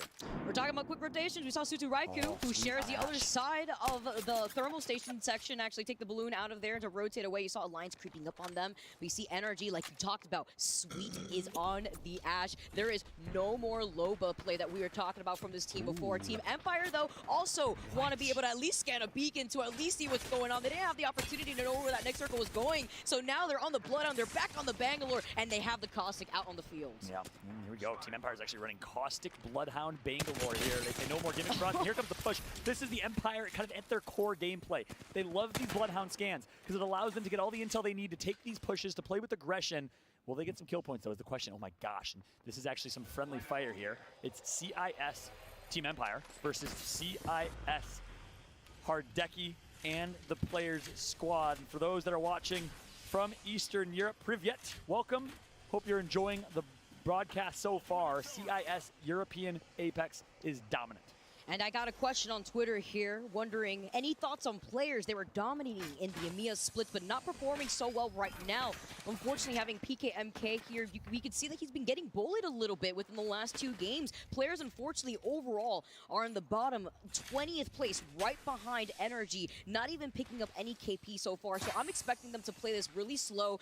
Yeah, we're seeing the Caustic Barrels come out, but look at their minimap. Look how many crypto drones are just trying to scan ahead, wondering here with these EMPs. They're just going to delete those barrels. So what can you do in that situation if you get caught up with an EMP when you're getting third party? But another stick on the Arcstar, make it 2, get the knock on the easy flash, who's not having a good day. Oh my god, Sweet, you're a monster! He connects for 400 damage in a matter of seconds. They clean wipe Duo United, and they immediately phase breach out. That was the single-handed best team clip, sexiest 10-second clip I've ever watched. That was amazing. That's it. Sweet is done. Sweet is done here. He's here to perform now. They clean up that team so quick, and they quickly reposition too. They don't risk it. With the phase breach, they immediately go back to the position that they were able to situate themselves in, and they also have the beacon scan, so they know where that next circle is going to be pulling next. Wow, impressive from Sweet. The fact that he switched to Ash immediately told me that NRG is pissed. They are done with Loba.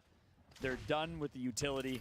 It's time to slay, which is what they're known for. You have Rocker and Nathan on your team, 2 of the best fraggers in Apex in North America. And by the way, we always say that, Sweet's just as good as a fragger. So you have 3 of the best pound-for-pound fighters in the game. It's time to fight. Yep.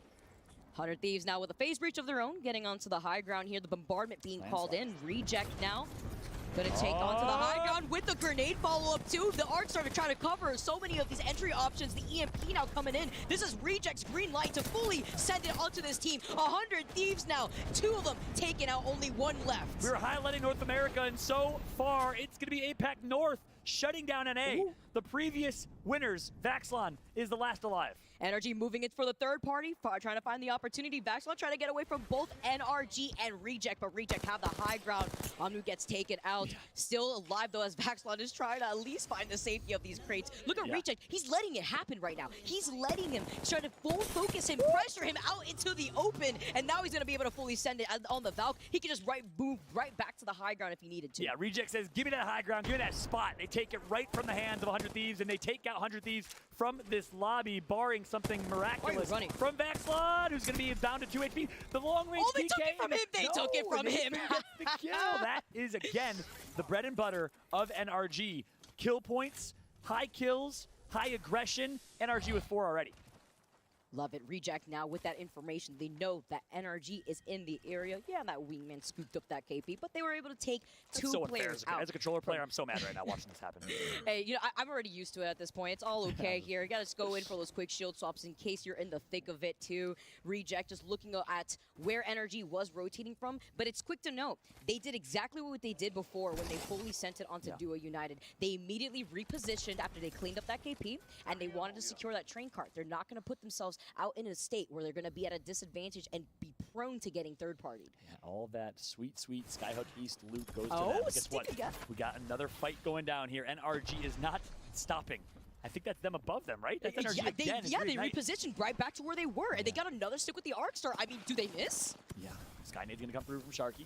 This is NRG versus Reignite. NRG's gotta be careful here. Reignite's a very talented team in terms of individual mechanical skill, and oh my gosh, the quick charge rifle, 65 damage shot.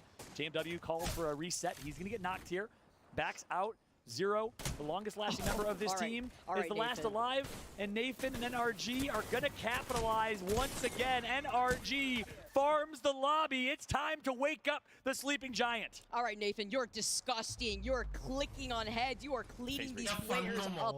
It's insane. And like you said, another phase breach. Just get out of that situation. I think I saw someone pushing though. Rocket on the bridge. We'll see.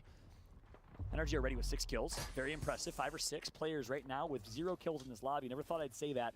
But truthfully, PKMK seemingly underperforming for this team because this team is underperforming to their standards.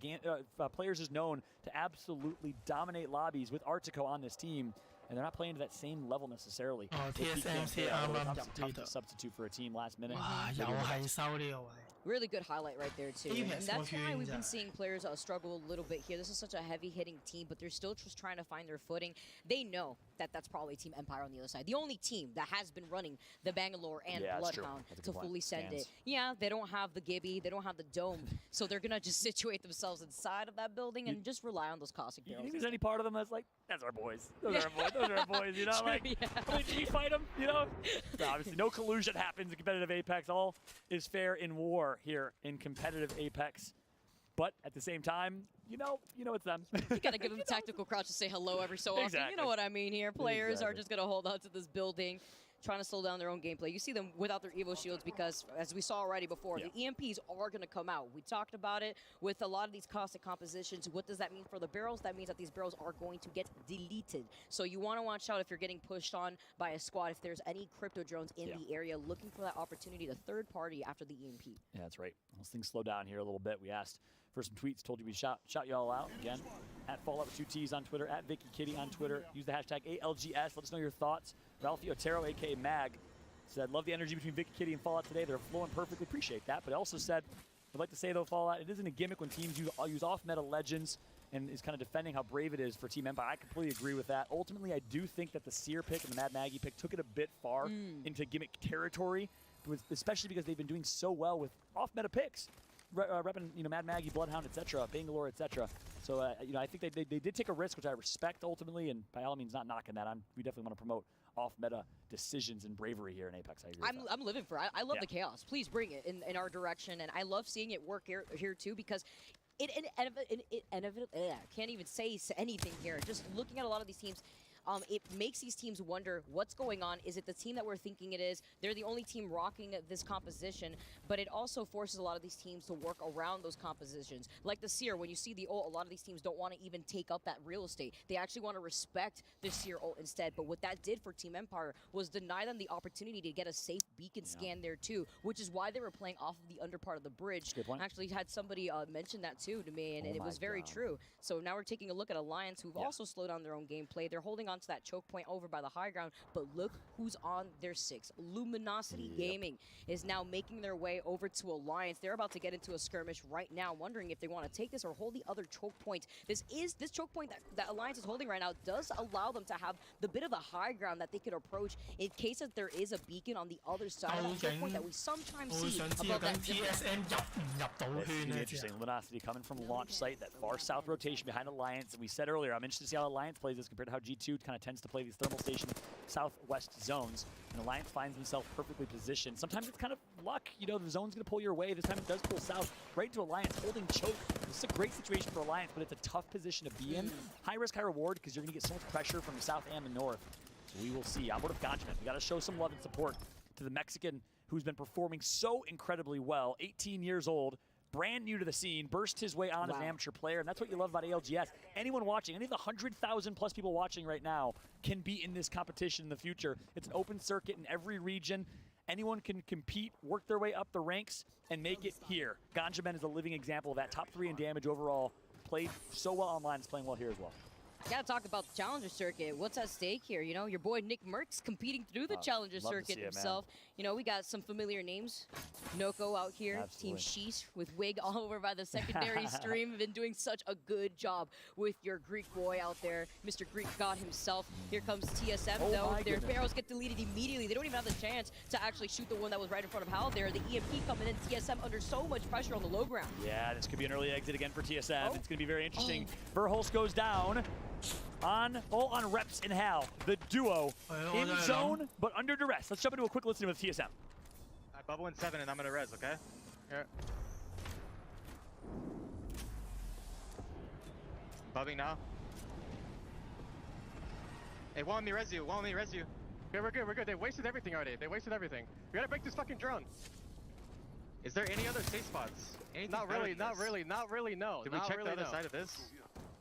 Like, not, I have it's no kinda cells, safe too here. Drop me 4 cells, I dropped you 4 cells. I dropped you 2. We're good now. They wasted everything. They would give you all everything. They get caught up here. Look here. Look below. Valk 1, Valk is 1, dead! Thirst the Valk now! 1 HP on the ground, Thurston! I got him. Nice. Be careful. Fucking Yeah, idiot. don't, Evan, you need to use your head here. Like, don't just run around like that. We just have to hide, guys. We have to hide. I'm 8-1. Energy died.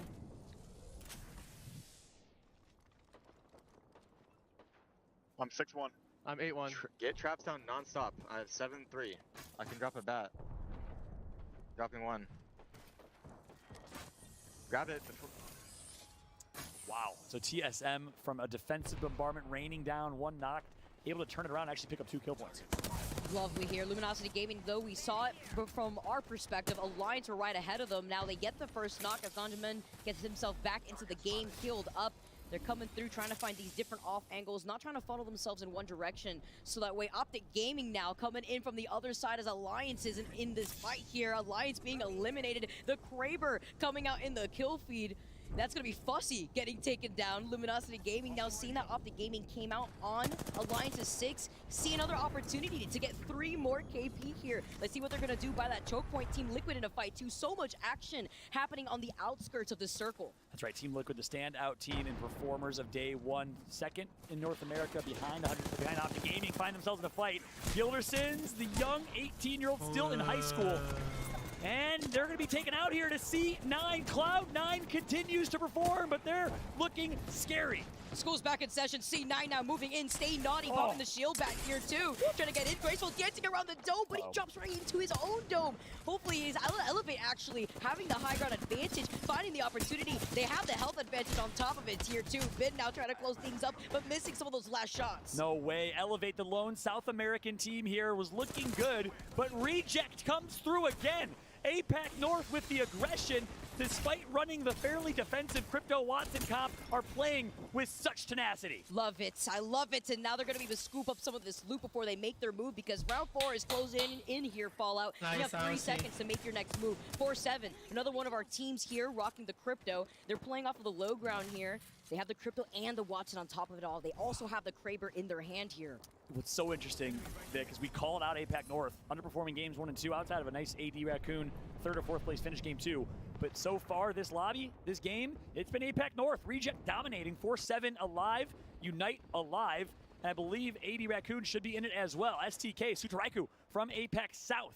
The Aussies will find themselves at the top of this choke, the north side. You need to know how to keep their head in a swivel. This choke is insane. You have Sutu Raikou, you have Team Optic, you have Luminosity Gaming, you have Team Empire. They're all infiltrating this spot. Look now at the kill another feed. team moving in. Look at this. This is actually insane. E6 popping off. Unite falling down. Team Unite gets eliminated as 4-7 now make their move to follow up off of the EMP. That's right. The kill feed lights up like a Christmas tree. On board with 4-7 though. The Valkyrie came through and they decided to land on Trailer and end this team. Saying June gonna get knocked. It's all up to Juice now with the Kraber.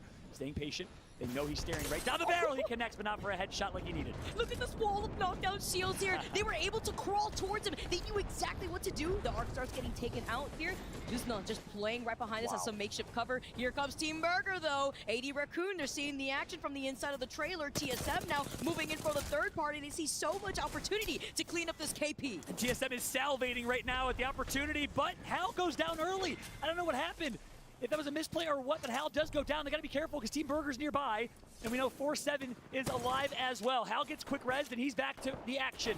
So just like that, TSM flies in. TSM connects for great shots, and just like that, TSM farms up and gets themselves 4-5 KP, and he's not done yet. Team Burger saw TSM in their line of sight. They saw Hal getting rested. Wow. They still wanted to take that fight over to the side, maybe thinking that they had enough time to clean up that team. Now they just gave up that real estate. They gave themselves up to TSM. Massive game from TSM. The black and white needed to do it.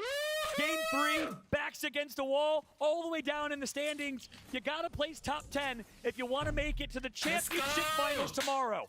Win and you're in. You get to relax for the rest of the day and watch. Lose and you gotta grind through the losers bracket.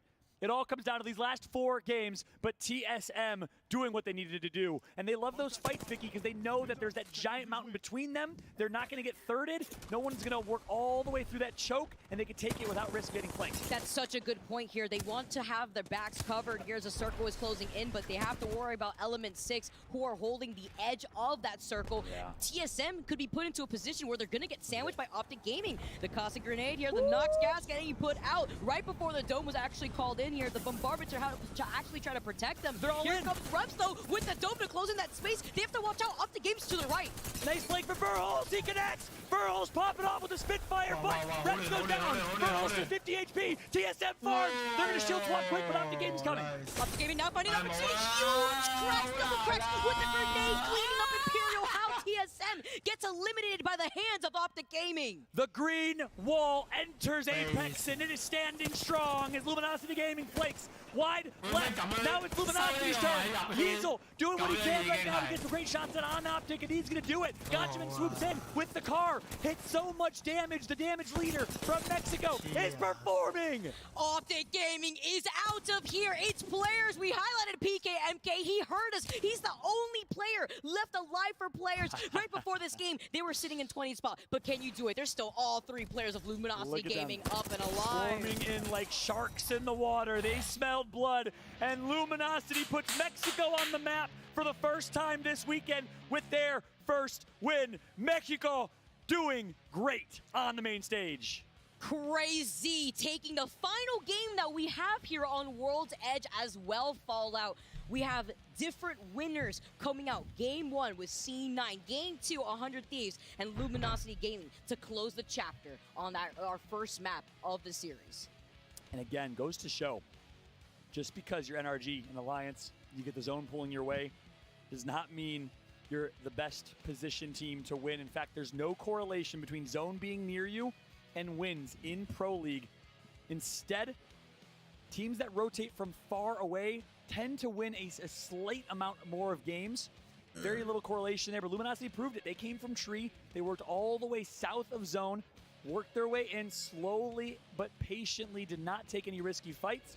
And as a result, they're able to farm the last 3 teams, get 7-8 KP, and win the game there. Talk about their journey, actually, going from tree to that choke Launch point. like the tree first, sorry. Right, and they managed to go wrap around to that same choke point that they held for so long.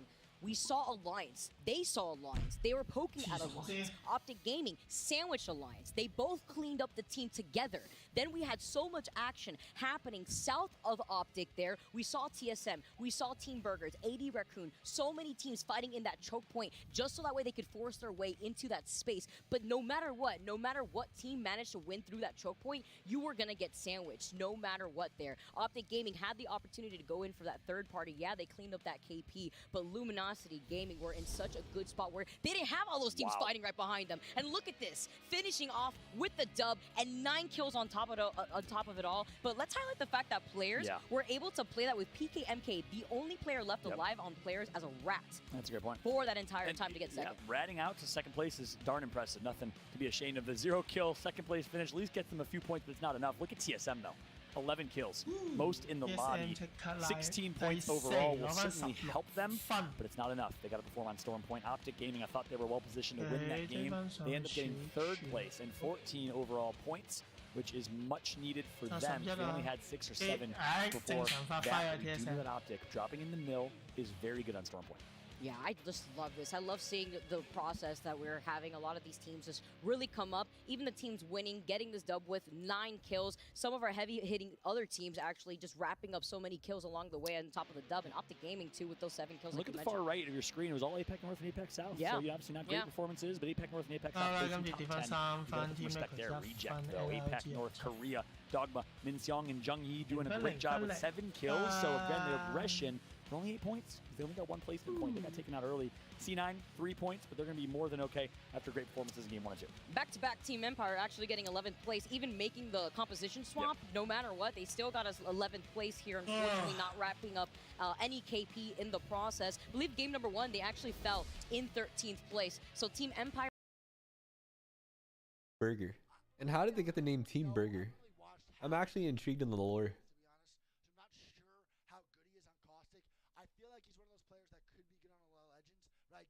It's not an org. They straight up pulled up Team Burger. I respect it. I respect it.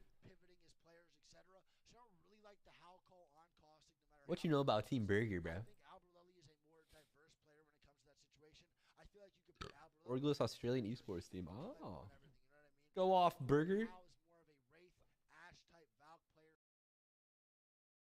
Performed in game 3, and at the end of the day, it's still anyone's series. And that's the crazy thing. Top 10 is wide open right now. And for those that don't know the stakes at home, again, just want to keep explaining this format here.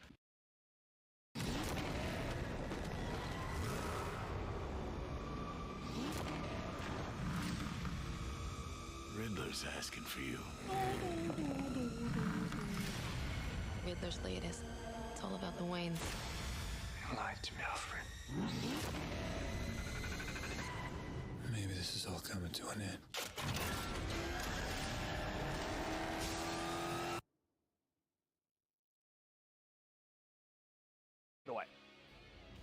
Thank you so much for bringing the hype and, of course, casting that chaotic game number 3. Let's talk a little bit, jump right in here, Rain Day. Game number 1, we started off with a bang. And I gotta say, I'm looking at this going, you'd be forgiven if you thought Alliance had it in the bag. Yeah, I mean, and the thing was, you know, we saw North America wake up a little bit. There it is. Cloud9 coming in strong and being able to, you know, go head toe-to-toe with really a team that we felt Alliance was pushing in. They were able to take away TSM's kind of rotation. They ended up, I think, fighting Team Liquid as well. But it's this kind of haste that we're seeing North America build to now. And I see it with NRG a little bit in Game 3. But Cloud9 have kind of set that standard. And they were involved in Game 2 as well. They were indeed. As we take a look at the highlights from match number 1, Bardolph, Reignite, certainly a threat here in this lobby, along with the rest of our APAC region. Absolutely. 7 kills for Reignite in this first game, but indeed to touch on Cloud9 once again, a spatial awareness with the stand-in as well, making sure their 6 was covered. We heard their comms, and they are very, very focused today and having great success, maybe feeling a little free, and it's different. It's interesting from team to team. We saw NRG with some nice plays, but some struggles as well, so I think there's a big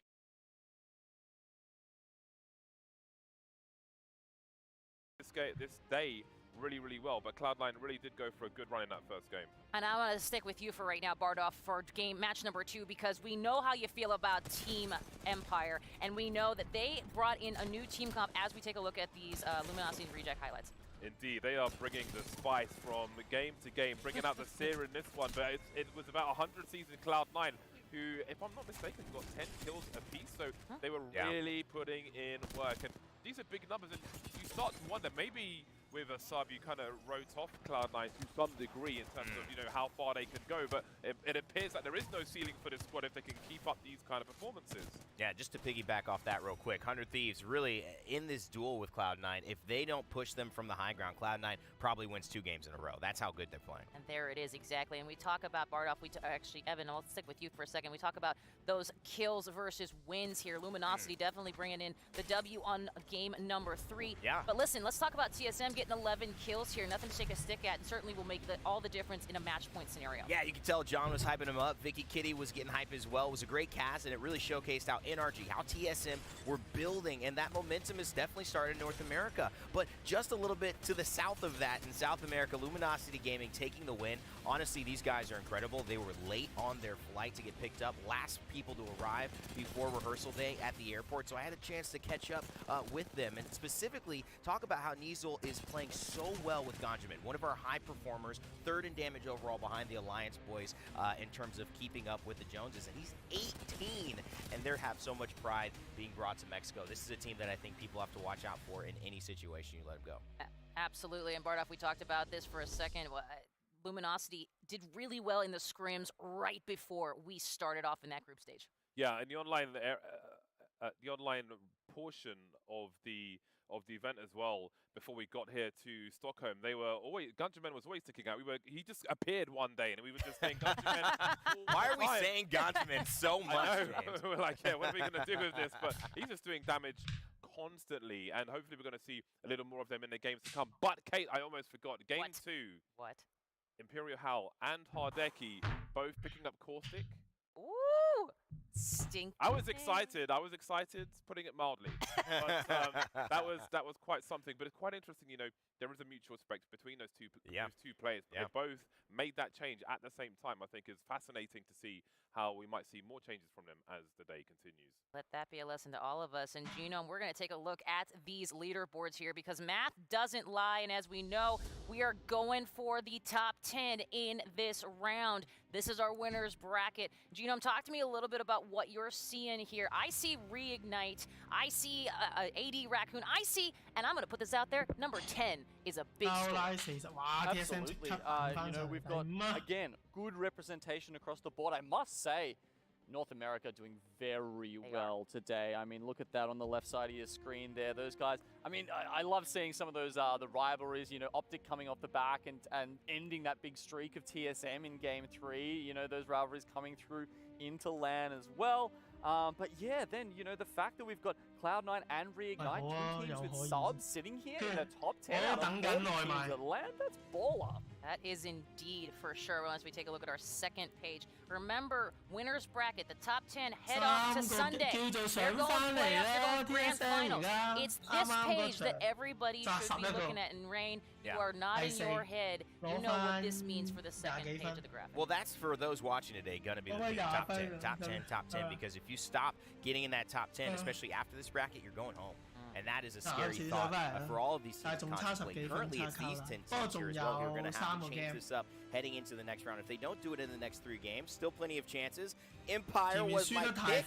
They performed top of the group yesterday, and now they're the exact bottom. Not just a little close to the bottom, they're the bottom. They got to step it up, guys. Two of our 3 teams to watch are in the bottom 5 right now. Yeah. And you said they were bringing the spice, right? But like, I don't know, it's like there's some salt and pepper right now. Where's the rest of the meal, man? Yeah, I mean, 5 seriously. points, come on. We brought spice, no food. That's our problem. Well, speaking of spice, Game 1 certainly had it here, Genome. And I know there was a particular tete-a-tete that got a little heated that I want to make sure you had a chance to break down. Talk to us about it. All right, so this is it's a tale of 2 teams we've got over here. We've got Reignite and we've got Element 6. So this was the first game we had. You can see Reignite, they're down over here playing their favorite spot. They've made the early rotate. It's one of the most southern zones you get in World's Edge, and it just continues to pull down and down and down into Dome. Now, they think they've got their favorite spot. Everything's fine. Ooh, do you know about that? We've got 4-7 up here, and as we saw just before, they run into each other, and if they win the fight, sure, but they lose a member. They've got Sharky. So in the best spot, nope. Oh, they have to make the rotation all the way up here just to get a res because there's so much congestion down here. It's never going to happen. Unfortunately, as soon as it does, we're seeing yet another problem here. Element 6 rotating in at just the wrong time. So they run in. So Sharky's just been respawned, by the way, and you can see, unfortunately, his teammates kind of just have to leave him for dead. Zero and JMW at this point. He's a little bit too far behind. He'll get taken out by Element 6 here, but luckily, you know, Zero's still alive. The Valkyrie, he's slippery. He gets away, takes JMW with him, and you'll see that Element 6, they've come down again, and Zero goes back for the banner, has to go for a second respawn in the zone up here at Lava Siphon. Now, at this point, the zone's extremely congested. You're like, what can these guys do? And Element 6, the team who has just taken down Sharky, all of a sudden, they run into them again. A great spot there. They find them in the open. Bubble has to get committed here by Rig, and you think, oh, they've got this. But no, a good trade coming back from Reignite. And as you'll see in this next moment, both of the teams, Valk ulting out at exactly the same time. Their fates are intertwined in this game. So they make exactly the same rotation here, except this time we've got Element 6, unfortunately, they try and play outside. Too much crossfire coming in from every direction. Rig somehow make it inside the building. They're safe at this point. Element 6 eliminated, and despite the travails that we've seen for Reignite up until this point, they make it out into this circle. Unfortunately, the only spot they can find over here, they've got zero cover. The bubble from Gibby is all that they have to work with, and I can tell you, once that goes down, unfortunately, Team Liquid is on the other side of this, and you see 1, 2, 3. Fourth place for Reignite, but damn if that wasn't a good effort, considering everything they went through in that game. I mean, well done, Juno. That was excellent, and I will also say, well done to Reignite. Just kind of, you know, you're trying to delete them, trying to get them off the map, and boy, they make it hard. Absolutely. Yeah, I mean, yeah, the resilience from them to come back at a double respawn game. That was crazy as well, where Element 6 landed. They landed on the roof, but they landed just after a team inside got crypto ulted, and I thought, that what better time to try and storm your way in, get a dome down, and force your way, and they ended up getting absolutely wrecked on the outside. They lasted about 5 seconds after that, so potentially an opportunity missed there. And Rig actually killed Empire, who were in the building when they landed there, so that also hurt my pick. Good job, Rig. And there it is, indeed. Well, something to help your pick. If your pick is a Lenovo Legion 7 gaming laptop, head to twitter.com/Lenovo Legion for your chance to win that Lenovo Legion 7 gaming laptop. We're going to be giving that away on Sunday during our grand finals. Yet another reason to join us on Sunday. We got a lot going on. Maybe an announcement or two. That's one more. What are those, Kate? Uh-oh, what's that? Kate, well, that's for me to know and you all to find out Sunday during Grand Finals. Either way, we are going to be back on Storm Point, match number 4, right after this. So stick around. This is the Apex Legends Global Series Pro League Playoffs split number 2.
Only 3 games remaining here for the winners bracket, day 2 for the ALGS playoffs. It's do or die at this point, Jordan. If you want to get straight into the finals, only 3 games remaining. Yeah, 3 games deep, and it has been North American domination so far. That's kind of the story that is being written by the North American teams. 1, 2, 3, 4, and 5 in this lobby currently are all North American teams.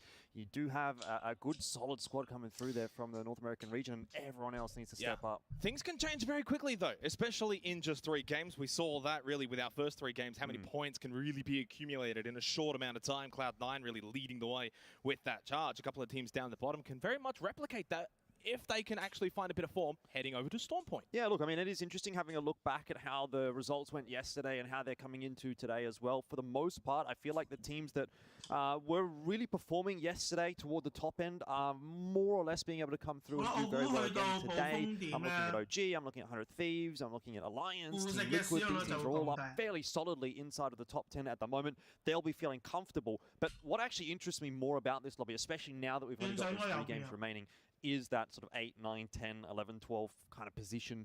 Those teams that are really jostling for the cutoff at the moment. And there's a lot of APAC South teams around in that area. There is a couple of APAC North teams there as well. So it sort of feels like we have got ourselves a really, really interesting prospect heading into these last 3 games. And I'm glad you mentioned that cutoff as well. So important. Obviously, top 10, that's what matters, whether you finished 1st or 10th. Really doesn't matter all that much, especially in the next 3 games. So 16 points at the moment, Team Burger in that 10th place position. So if you look at sort of last place right now, which is Empire, 5 points, that's only 11 points, Jordan. That's not a whole lot, right? With 3 games to go, we're in a position where the prospect is anyone can still make top 10. I mean, it's kind of crazy, though, the way that it has sort of shifted up for Empire in particular, sitting at the bottom of the table. I mean, even looking at players, they didn't start too well. They had 2 20th places in a row. They did manage to sort of bring it back with the second last game, but they didn't actually manage to get any kills in that game. So they're really not putting those points on the board at the moment. The fortunes of a lot of these teams that performed well yesterday do seem to be shifting in some cases. Obviously, some are doing well still consistently. Some are struggling. And they don't have too much time left to catch up, Xenox. But like you said, it is still possible for pretty much anyone to get inside of that top 10. But you're going to have to do it here and now. Certainly so. Let's head into match number 4. Over to Storm Point we go for the winners bracket. 3 games remaining. Top 10 will move to the finals tomorrow. The bottom 10, of course, will then play in the losers bracket. And what will end up being a potential long day. Let's get underway, though. Storm Point. We've had enough of World's Edge. Let's move on. Indeed. And, well, obviously for some teams, they're going to be hoping that a change in map is going to be bringing a change in performance as well. Anyone inside of that bottom 10 really going to be looking at Storm Point to hopefully buffer their numbers up. And I can say, I know there's a couple of teams here that do prefer Storm Point over World's Edge, just in terms of their historical performances within Pro League, within their respective regions. So we may still be seeing a bit of moving and shaking when it does come to that scoreboard. But I've got to say, super impressed with North America so far. Yeah, most definitely. I think in terms of moving and shaking, though, maybe some of the teams down at the bottom that I've got kind of my eyes on, one of them being 4-7, who had such a tremendous day yesterday, really leading the way almost for APAC North, a team that even for myself, you know, from that region, I wasn't expecting them to really bring that much. But while they've started a little slow, they did start to pick things up. But back in match number 3, 9th place, they were starting to at least find a little bit more ground. That's a team to keep an eye on. You know, the likes of NRG, Players, Empire, just so many top teams here in the winners bracket. It's going to be very difficult to really guess who's going to be able to make it into the top 10. What you can say, though, is for those that started well, they don't have to do all that much. You're right. But you do want to make sure that you're not wasting your so to speak. And I dare say Optic Gaming, a team which has been performing phenomenally over the first couple of days, will not be doing that. They've been really, really solid. A little bit of a contest going on, though, for the mill between Players and Optic Gaming. And this could really bring with it some problems for Players who desperately need points heading into Storm Point. Already having lost that first one, you need to trade it back on in. It's a 1-for-1 so far in this engagement. Optic Gaming advantage in terms of the armors, Xenox, but Elevate is also lurking around. Drop down in C-Note Cave. Couple of kills come through there for Duplex. Players look like they're in trouble. Only PK, MK left standing for players, and I'm glad you mentioned sort of for 4 players as well. Only on the 9 points at the moment through the first 3 matches. They cannot afford many more games where they're not picking up points. And Optic, you know, in the top 4, they've already been able to establish themselves a decent position back on World's Edge. And so far, it looks like maybe a good start could be on the cards. But Noct does eventually go down as we pan over top of Elevate. You can see there's a couple of teams really brewing in this area, so it's not going to be a clean exit for Optic. They do lose Noct, but they did pick up a couple of kills for it. Yeah, look, I mean, I was going to say, I think it's quite interesting how you see players contesting when they're so far down the scoreboard. It could really just be what forces them straight down into the lower bracket. TSM continuing where they left off. A lot of damage in onto that Trident. The team in there cracked for the most part. But TSM not going to push off the back of it just yet. They're more interested in the long-term play. Rotate coming through, but Team Empire close by, maybe a little too far to cancel the ultimate. And TSM finding the needle in the haystack with that timing, to be honest, because if they go half a second later, if you know how the Valkyrie ultimate works, the Skyward Dive, when you're boosting in the air, you can't be cancelled. Obviously, you can be killed, but when you're still just hovering before you've actually left-click to go up, you can get cancelled by even a tickle of damage, and that would have been pretty bad news for TSM. Elevate and NRG now also getting involved early on. Stormpoint in the past, especially over the course of yesterday, was not all that fast going. We had some slow games on Stormpoint, but this one right now very much heating up from the get-go.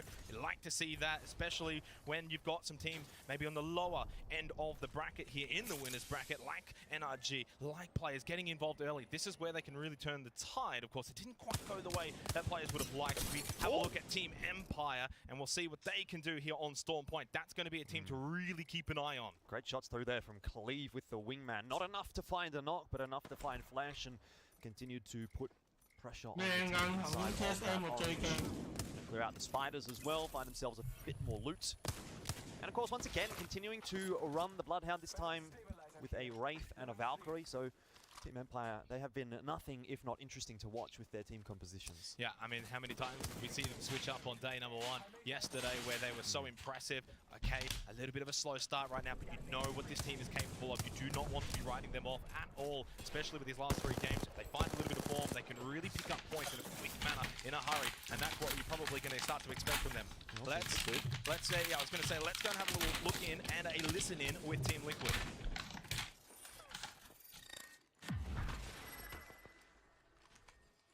Honestly, we want all of it. I have so many arcs. Need that in my life. I'm 1-4, by the way. Gibby with no shotgun. 1-4. I'm 210. Here's 2 more cells. Brennan, come here.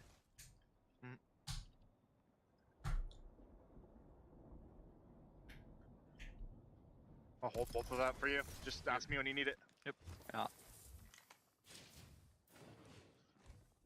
1-6, 1 arc star. Still need a wang. I have one. What do you got? An R3. Fuck it, I'll take it. Okay.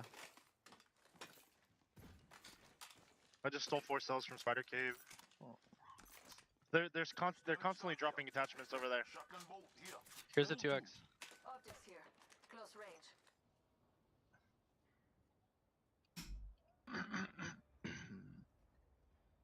Knock, how many arcs do you have? 1. That Bloodhound scan is ominous. Yes. Crypto joining from southwest? They're outside right here. There's a team all the way out there. Yeah. They're on edge right here. I hear Valkyrie. Northwest, on ping.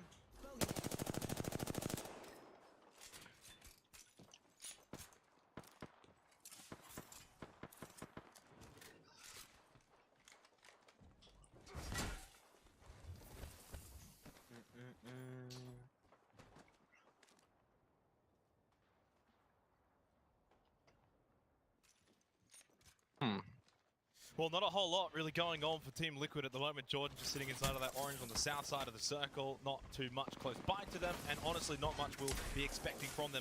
But we do go over to Element 6 that have a bit of a fight here with They Were United. They lose one, now two. Nags is the only one left standing in a very quick manner. It's Dewa that have been able to win this fight so far. But hello, another APAC South team arrives. Yeah, what about Sutaraiku looking for that third party, putting damage in. Element 6 eliminated. Dewa United eliminated as well.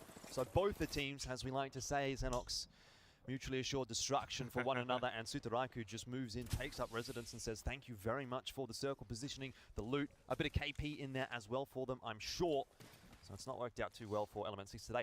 I had really high hopes for them. I really did think they played fantastically yesterday, and so far today, sitting in 19th place coming into this game, I don't know that they're going to be getting much further up off of that result. So Element 6, not much time left to make it into the top 10. 2 games left. Yeah, 2 games. Of course, still not the biggest gap per se to get into the top 10, but it will be increased off the back of this game that will get played out. So they'll have a little bit of work to do in the last 2 matches if they can move on to the finals here.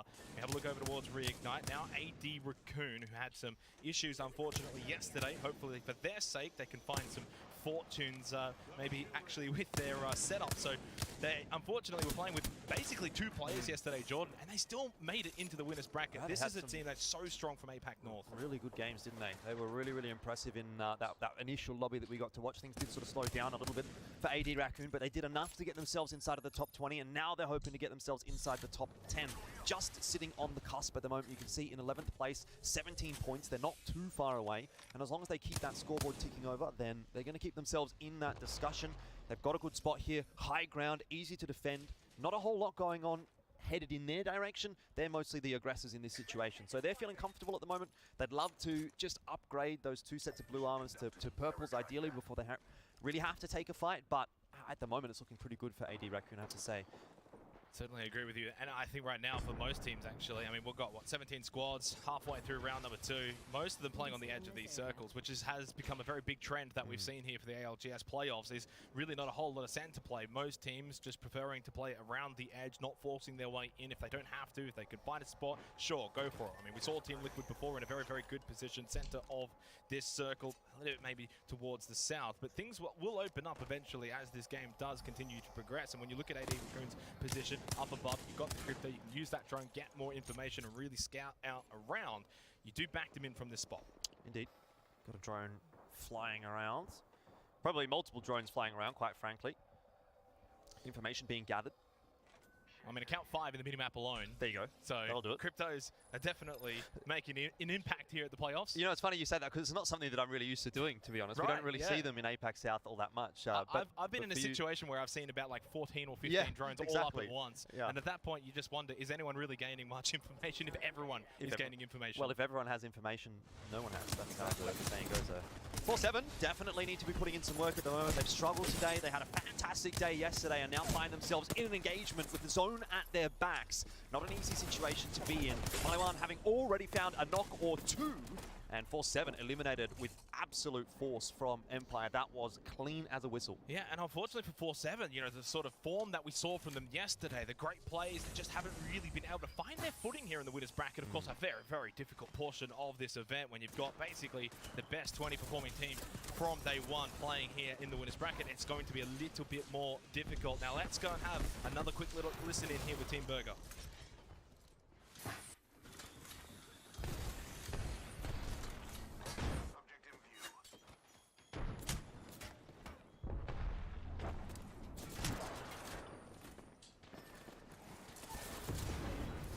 This weekend we'll be playing Valk Giddy Caustic, which we've just played since Split 1 of Pro League, and we'll be sticking with what we know. I think it's just the most versatile comp in the game. Valk allows you to rotate anywhere. Well, that was a bit of poor timing there for Team Burger, unfortunately, Jordan. So I've done your boys a little bit of misjustice there. They go out relatively early here in match 4 over to Reject.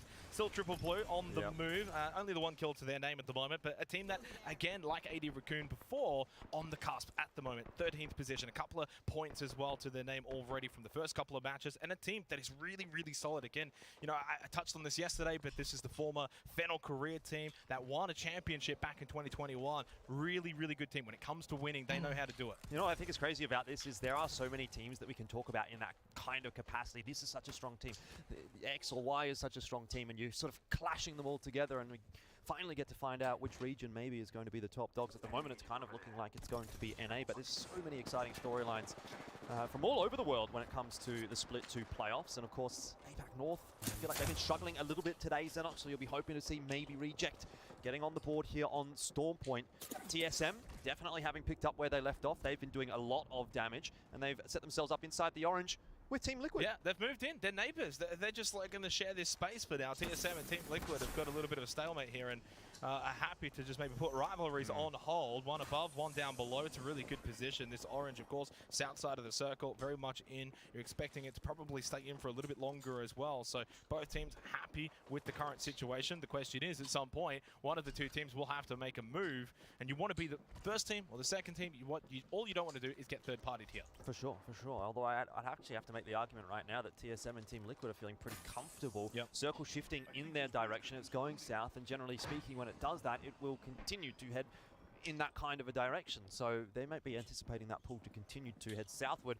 Not going to be the case, though, as we can see on the minimap now on our screens. It's actually kind of pulled into no man's land. No one is expected to go in that direction. There's not a whole lot of cover out there. And so, well, everyone actually is going to happen. Yeah, it doesn't really do anyone any sort of favors. Now, Duplex goes down, remembering, they've already lost Knock, so now it's only Skittlecakes as the solo player. We know Skittle can do big things from that solo position, but with so much time, with so many squads, with so much at stake here, I don't know if he's going to be able to replicate some of the heroics we saw from yesterday for the Green Wall, but down at least under the bridge for now, at least gets off that shield bat and can maybe find a position to rat out the rest of this game. That's a 6-man EMP that goes down on top of Team Liquid and TSM, so whoever's fired that one has picked up a whole lot of Evo. Don't know who it was, but certainly going to be happy with what they've invested there. Empire on, I would say, the rougher side of the zone now, because they have to move across. There's, again, like I said, not a whole lot of cover. You're basically running through the water, right? So there's just a couple of rocks here and there, maybe a building every now and then. But you say that, but this is the thing. There's already such a large congestion of teams down towards the south, towards these areas. You've got Alliance, you've got Reignite, you've got Eddie Raccoon, Luminosity. I mean, the list kind of goes on, right? So if they could be one of the last teams pushing in there, Jordan, they might be in a position where they could look to really clean up. That's a good point. Playing Edge definitely has its benefits. NRG are looking good at the moment. 2 sets of reds. They've been getting some damage down. Sweet. I'm sure not too far away either. And they're going to use the ultimate to get on top of the orange. The phase breach in from Ash. Well, let's have a quick little listen in as well with NRG as they take this fight. Nading the roof. Peek. Another team is not folded. They're not in roof at all. I have roof. Backs below me. There's 60. Give me speaking bottom. Give me crack. Give me one. Back is one as well. Give me one. I'm jumping. Kill bot. Crack. Last guy's one. Don't go down if you can. Dead. Chill.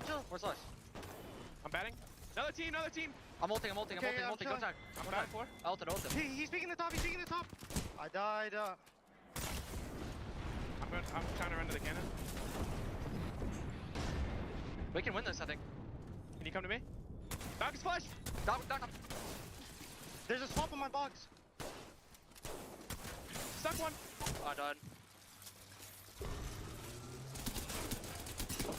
Not low. Hold your knock. Hop on the purple box. I have a bat. Another team. I didn't get the kill. No, man.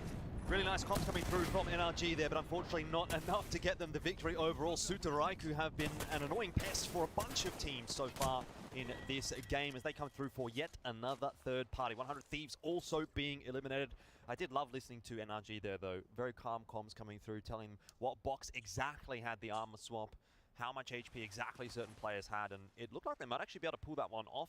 In the end, not the case. Still some good points out of that though. Yeah. Decent KP coming through. Well, and also decent positioning coming out for Sudaraiku too. Northern side, yes, northern side of the circle, but they can really wrap in on that northern side, pushing over to Cloud9 later on. And we mentioned the circle shift and the way that it pulled before, Jordan, not really doing any team kind of any favors, especially those towards the south. So if you're Sudaraiku, you're up north and there's no one really around you, that could play into your hands in the late game. Well, one thing I wanted to actually say at the start of this game, and I sort of did refer to it loosely was that there are some teams that do prefer Storm Point, and I will say Sutaraiku is one of those teams that tends to get a lot more points on Storm Point than what they do on World's Edge. So they might have started this lobby relatively slow, but expect that to pick up in these final 3 games of the day.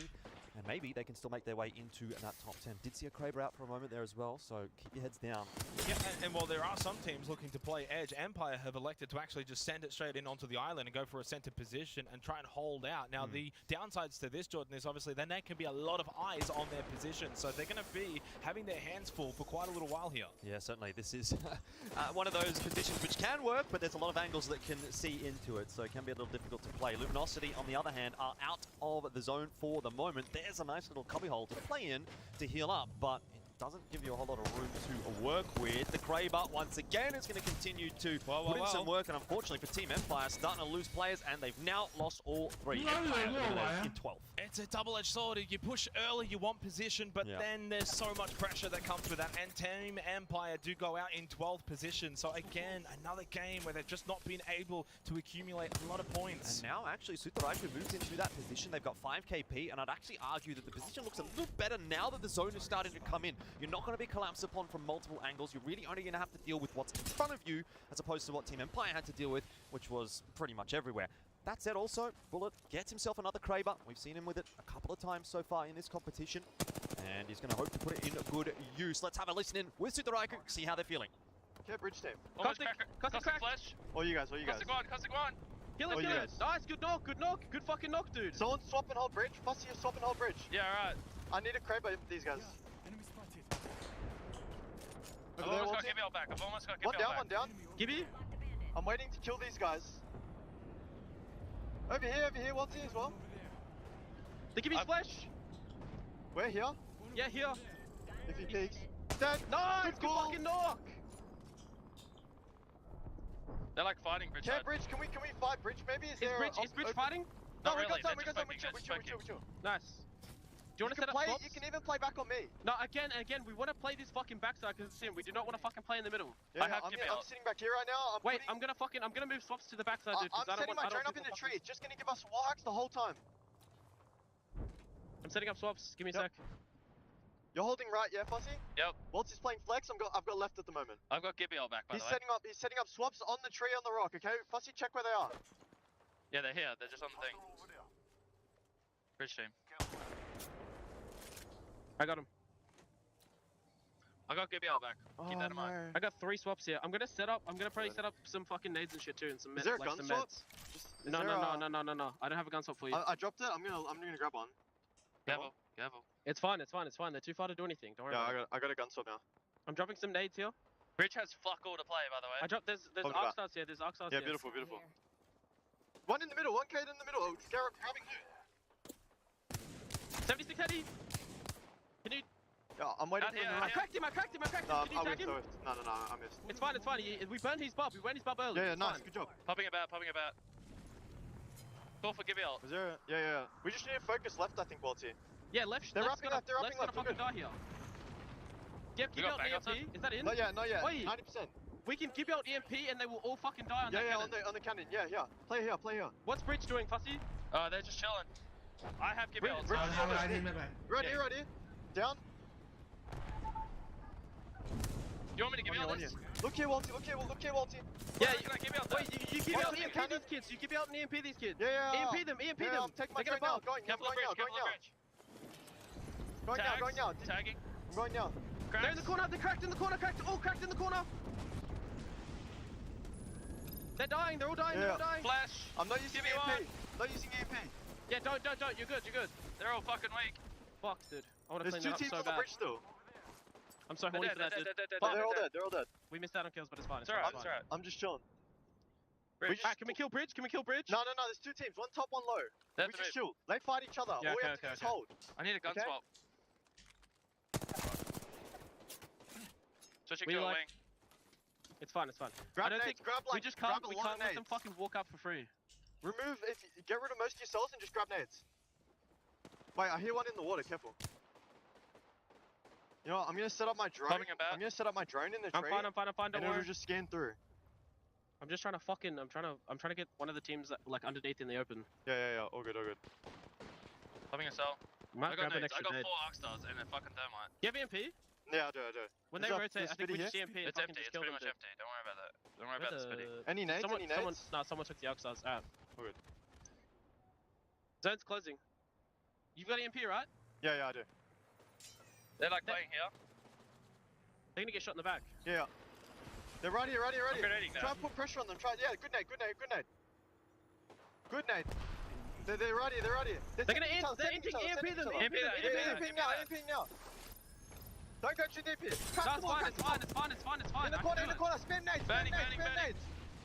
Val's dead. Give me one. Give me Val's dead. Back in the air. Val's dead. Oh my We're fucking just so god. much better, dude. Let's go. That's so many fucking kills, cunt.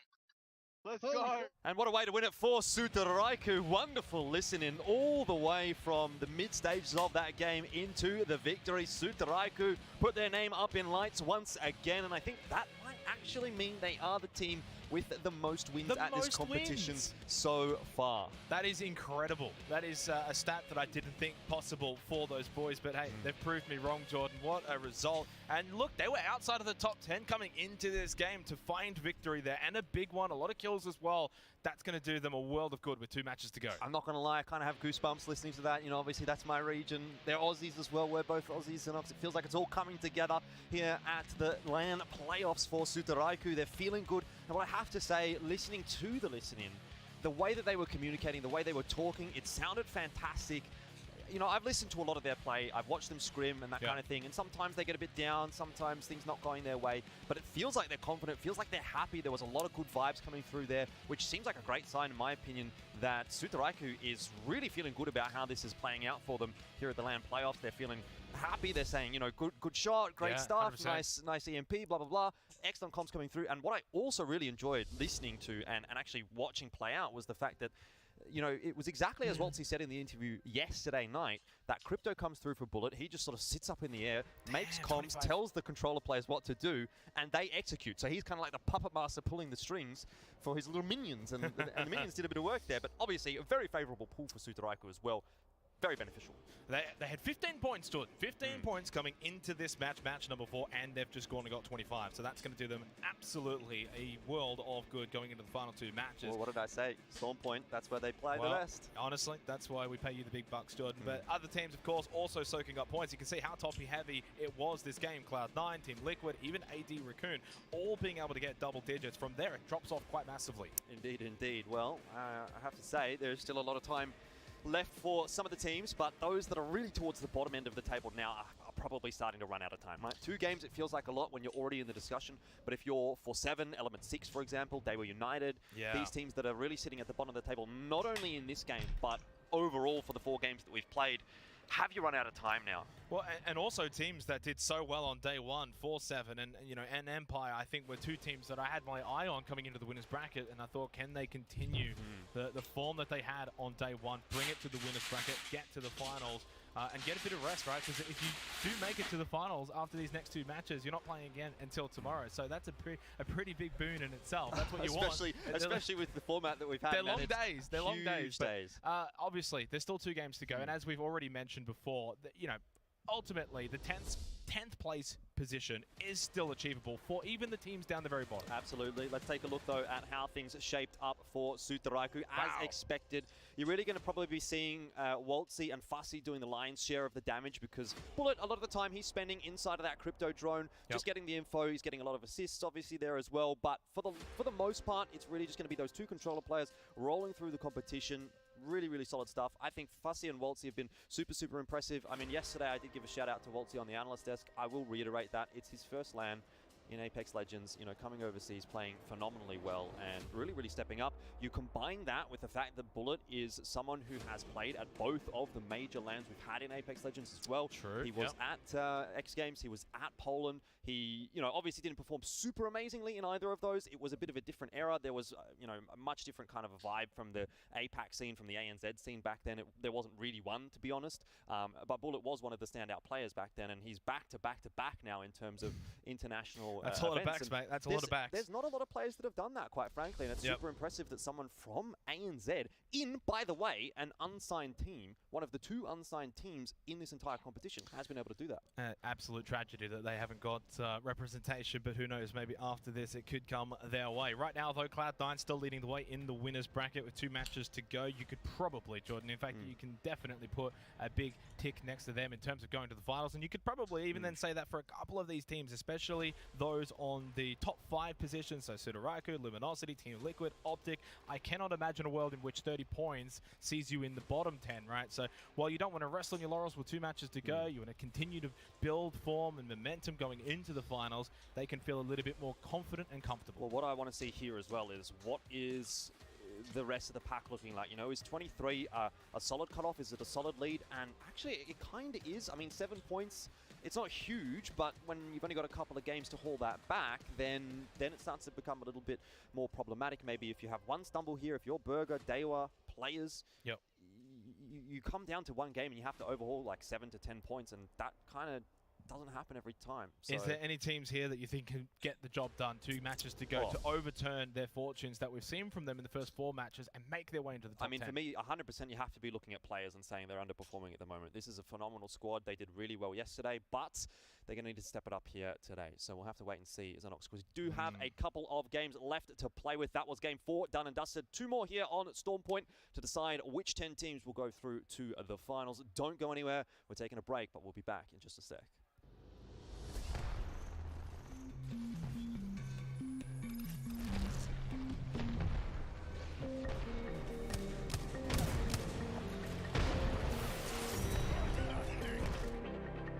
Herman Miller, the official chair partner of the Apex Legends Global Series.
pizza 之後一個意粉咁樣咯。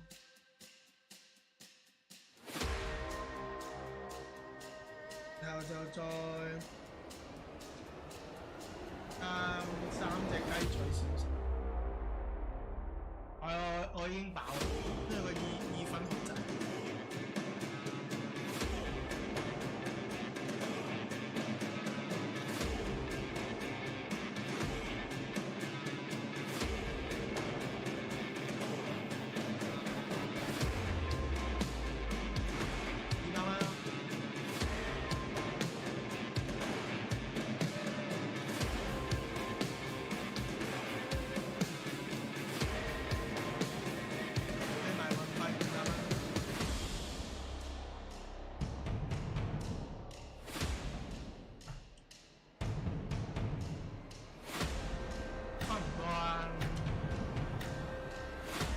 你食呢啲嘢一定貴㗎啦，你唔係食茶記嗰啲一個飯啊嘛。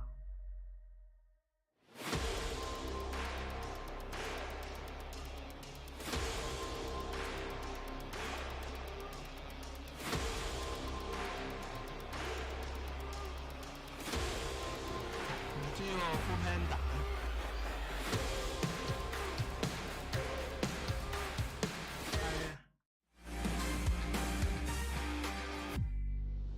Wins overall for Sudoraiko here at the ALGS playoffs. They are exceeding expectations. Currently second place now in the winners bracket behind Cloud9. You could probably say both of those two teams will be going to the finals, Jordan. It's a matter as to who's going to join them. It's a big question, isn't it? There's a lot of teams still sitting on that precipice. It's not a massive lead right now for Reignite, who's sitting in 10th place at the moment. It's maybe enough to feel comfortable, but if you don't get anything done in this next game coming up, then it starts to become a little bit more of a question mark. So it's still imperative that you keep that scoreboard ticking over. Most definitely. Obviously, the cutoff now, 10th place, 23 points or so for Reignite. They're the gatekeepers of the bottom 10. 2 matches to go, Jordan. Now, this is it. It's do or die. If you've been struggling a little bit, this is where you need to get those points if you want to go straight to the finals. Yeah, I was looking at the split of teams that we managed to get into the top 10 after the halfway point. It was 6 for North America, 2 for APAC South, 1 for EMEA, and 1 for APAC North. No South American teams inside of the top 10. So we'll keep you updated on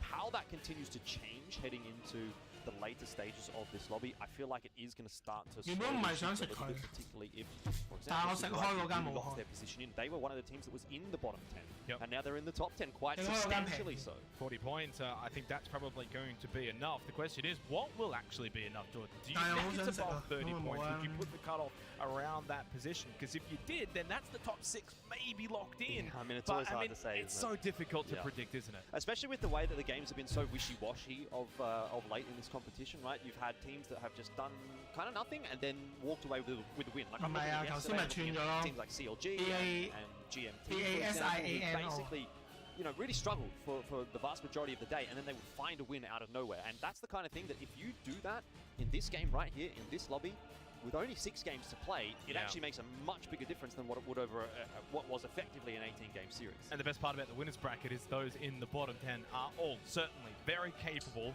of finishing strong, finding wins. You know, you say maybe out of nowhere. I wouldn't even say that. I think all it takes is just maybe a little bit of luck, a little bit of that confidence to go your way, and having the inner belief that, hey, guys, we can turn things around. It's only 2 matches. It's not the largest of point differentials. The cutoff is certainly manageable. Doesn't matter if your team Unite down in bottom place, 4-7, Empire, it doesn't matter where you're at right now, because if you finish strong, you find a win or 2, you're definitely then going to the finals. So you can really have that inner belief that your team can still make it. Yeah, well, what I will say heading into this 5th game is that it hasn't actually changed too much in terms of the split between regions. Still 6 North American, still 2 APAC South, still 1 EMEA, and still 1 APAC North team inside of the top 10. The teams have changed a little bit. Obviously, Sudoraiko, as I said, was not inside the top 10. They sort of trade places in a sense with Burger, who now fall outside of the top 10. But for the most part, not a whole lot of moving and shaking from game 4 and 5. What's crazy for me is the team sort of knocking on the door, a Burger, and Doha United. So it's just APAC South, APAC South, APAC South. Maybe a region many underestimated that have really come to play here for the ALGS playoffs. Let's head back into Storm Point now for match number 5. It is the penultimate game of the winners bracket, Jordan. It's do or die now. Indeed it is, and while we're watching Sudoraiko, I will mention they've actually moved away from their traditional drop on this map. Normally they are a team that also likes to head toward Mill in APAC South, and they're virtually uncontested for that. I think it's a fantastic choice, by the way, in this competition, because you don't really want to be contesting against players or Optic Gaming, let alone both of them at the same time. Let these guys have their brawl and see who walks out on top, who walks away happier. I'd have to imagine neither team really is going to be particularly happy with the situation they've found themselves in here. Well, if players can find a bit of a clean sweeping win over Optic Gaming, then they'll be very happy. But unfortunately, Leo goes down to knock, so you're losing 1. Now it's 1 for 1 as well. Optic Gaming in a much better position in the upper echelon of the winners bracket, whereas players, you know, they're, what, 14th position, 13 points. They need things to go their way. They, cannot afford to be losing players, losing fights, and losing games. Yeah, exactly. I mean, Optic do lose a player as well, so it seems to be a 1-for-1 exchange thus far. Good cracks coming through. Mastiff, it never fails to impress. And, of course, puts a bit of a pressure back on the players' roster. You do have Skittle and Noct trying to work in unison, playing around together. High ground attempt from the Valkyrie there is a good choice. Hardeki down low, doesn't have much HP to play with, but at least has the blue shields. PKMK, you know, looking a little worse for wear, still hasn't been able to upgrade that armor. So in this 2-on-2 engagement, it does seem favorable at the moment for Optic Gaming. I get the feeling, though, that players is trying to get out of here, and Optic Gaming might just be happy to let them do that. Maybe I've been proven incorrect, though, because there is going to be that Horizon Q coming through. Skittle Cakes, he might have gone a bit too aggressive on his own. He's been isolated, and now it's a 2-on-1 that needs to be clutched out for Optic Gaming. Knocked, he's going to have to do it himself. Swaps out onto the white armor and tries to get it done for his squad. This is exactly what players need, though, right? They need to find a resurgence. They need to be able to win a fight, get confidence, move forward with a couple of kills and points to their name. Now, yes, they lost Leo, but they can bring him back later. That's fine. You now get rid of Skittle Cakes as well, so only Noct remains for Optic Gaming, and he has to make a decision here. Do you just go and get those banners and get out of here and try and bring, you know, your teammates back later, or do you just, I don't know, just try and hide for a little bit? I mean, he's already got one of the banners, luckily. I mean, Duplex was the one that got knocked a little earlier on the piece, so he can actually do a bit of a rat playstyle here. Play it slow, wait, you know, 60 seconds here, a minute or so, and then maybe try to go back in and get Skittles' banner and potentially work from there.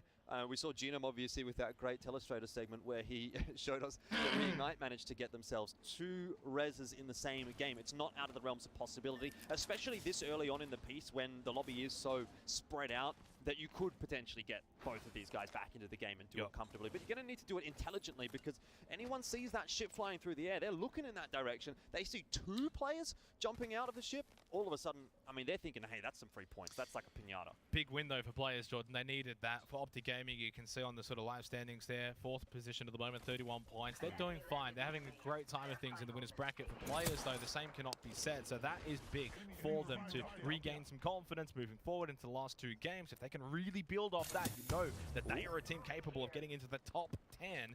As we have a look over towards NRG, what can they muster up as well? Because to be completely honest, they're in the same predicament as players. You know, 15th position, 11 points. They need to finish strong here. Look, they haven't done enough, have they? 11 points is just not going to be enough to cut the mustard at the moment. Obviously, they have a second attempt. Should they falter, they can go down into that lower bracket and still make it work. A lot of crypto drones flying around in the air above NRG. It seems like a pretty hot spot of the map that they found themselves in. 100 Thieves here. Team Liquid. Now you can see Burger flying their way in with a Valkyrie ult. The Skyward Dive just landing inside of those trenches. And this is, I think, somewhere that's going to start to heat up pretty damn quickly. This is not an area of the map that can hold this many teams. Surely not. Team Burger, it's not going too well for them. They've landed on top of NRG. Devotion, or rather Rampage, going to work there for Nathan. MT, the last alive. And I don't know that Burger's going to be too pleased with how that rotation has played out, unfortunately. Just a little bit overzealous. Maybe they're not getting that scouting, they're not getting that information through, and they're rotating, they're sending it, and unfortunately they've landed on top of a team, and NRG's going to punish you for that. Yeah, NRG obviously are not going to allow you to make a mistake and get away with it. They will punish you, as you said, so big win, big result there for NRG. Can they too now sort of kick on from there? So really nice to see some of these teams, Jordan, that need to do well in these last 2 games. Players, NRG, starting well here in match 5. So this is really going to spice things up, especially going into match 6. If they can really accumulate some points here, it will make it very difficult. There's only 10 spots. You can't fit all 20 teams. Correct. It's just the nature of the beast, isn't it? That's competition. You feel so bad for the teams that have come all this way to Sweden to try to compete, and they're maybe just not quite going to get it over the line, but that is just how it is. That's how the champions are crowned, and you know, if someone's going to be crowned a champion, someone is going to have to walk away the loser as well. That's just how it is. Unfortunate for those towards the bottom end, but of course, glory awaiting for the teams that do make it through to the top 10 today. They'll get their way through to finals, and then I'd say the real job begins. Bit of a long rotation here for Cloud9, just north of Launchpad at the moment. And well, they need to get over towards Northpad on the other side of Stormpoint, so they'll be getting a bit of a wriggle on. They have Luminosity just south below them as well, actually at Launchpad. But I think both of these 2 teams, of course, not in a hurry either, Jordan. They're doing very, very well at the moment in the winners bracket, so feeling very confident and comfortable as we switch over to TSM, who find the knock and the elimination onto Jungi. Now, Waltzy also makes his way in for Sudaraiku, so TSM suddenly only have the holes that's left standing. Arkstar thrown behind him, just trying to play behind those knockdown shields, and he is running out of space and time. TSM obliterated. I mean, just look at the confidence that Sudaraiku is playing with at the moment. They're not shying away from fights. They dislodge Reject as well. So 2 teams in the blink of an eye fall at the hands of the ANZ squad. Sudaraiku, they picked up a win already here on Stormpoint, and they are hoping to go back-to-back once again. Hey, they've done it before, Xenox. Yeah, they might do it again. They certainly have. Now, quickly though, TSM 27 points. Going into the last game, Jordan, they could be at that cutoff. It's true. And to be fair, they've been sort of playing that cutoff position all tournament long. When we were watching those 18 games yesterday, TSM was neither performing amazingly nor terribly. They were just sort of sitting in the middle of the pack. They had some good games, they had some bad games. They were doing just enough to stay inside of the top 20, which obviously got them into this winner's bracket. But now, again, they're kind of just maybe doing enough to stay inside of the top 10. We'll have a look here at the top 10 teams, and you know, yeah, I mean, I guess they're going to have to sort of come into that next game and think about things and see what they're going to be able to do. But geez, it's really keeping it close, isn't it? You can see these are the teams remaining, the ones that have been eliminated already. TSM reject Element 6, didn't quite catch that one, but yeah, 3 teams gone, so 17 squads remaining, and we're only in round 1, Jordan. A little bit of an early start here for match number 5 over towards Northpad. We had a similar game yesterday with this kind of circle pool, so not really too surprised with the way things have started, and I'm kind of expecting this one to be a fun one to watch for the rest of this game. Is 100 Thieves, can they get the down? No, not just yet. Yeah, I mean, the Bub keeping them safe from the tether there of Onmu, and it's a bit of a stalemate really, isn't it? But end of the day, NRG are just going to be blitzed as soon as the Bub does go down, and that's going to be that. Some more kill points on the board for Team Liquid. Not that they really need any help at the moment. One thing I will mention though, we haven't really been speaking about it too much, and I think it's more prudent as we head towards the later stages of this lobby, is that, yeah, we say it might not matter too much for Team Liquid or for those teams toward the top end, but seeding absolutely does matter. That's true, that's in that top 10, you get extra points going into the finals if you're in that top 10. If you're in first, you take 10. If you're in 10th, you take 1. And obviously, it's cumulative towards the bottom to top, ascending, descending, whatever you want to make from that. Yeah, no, I agree 100%. It's definitely going to be a factor. But in saying that, I think if you're a team on the cusp, on the precipice, it's just about getting in at that point. You don't care if you're 8th, 9th, or 10th. You just want to be in that position to make sure you do not have to make your way over to the losers bracket.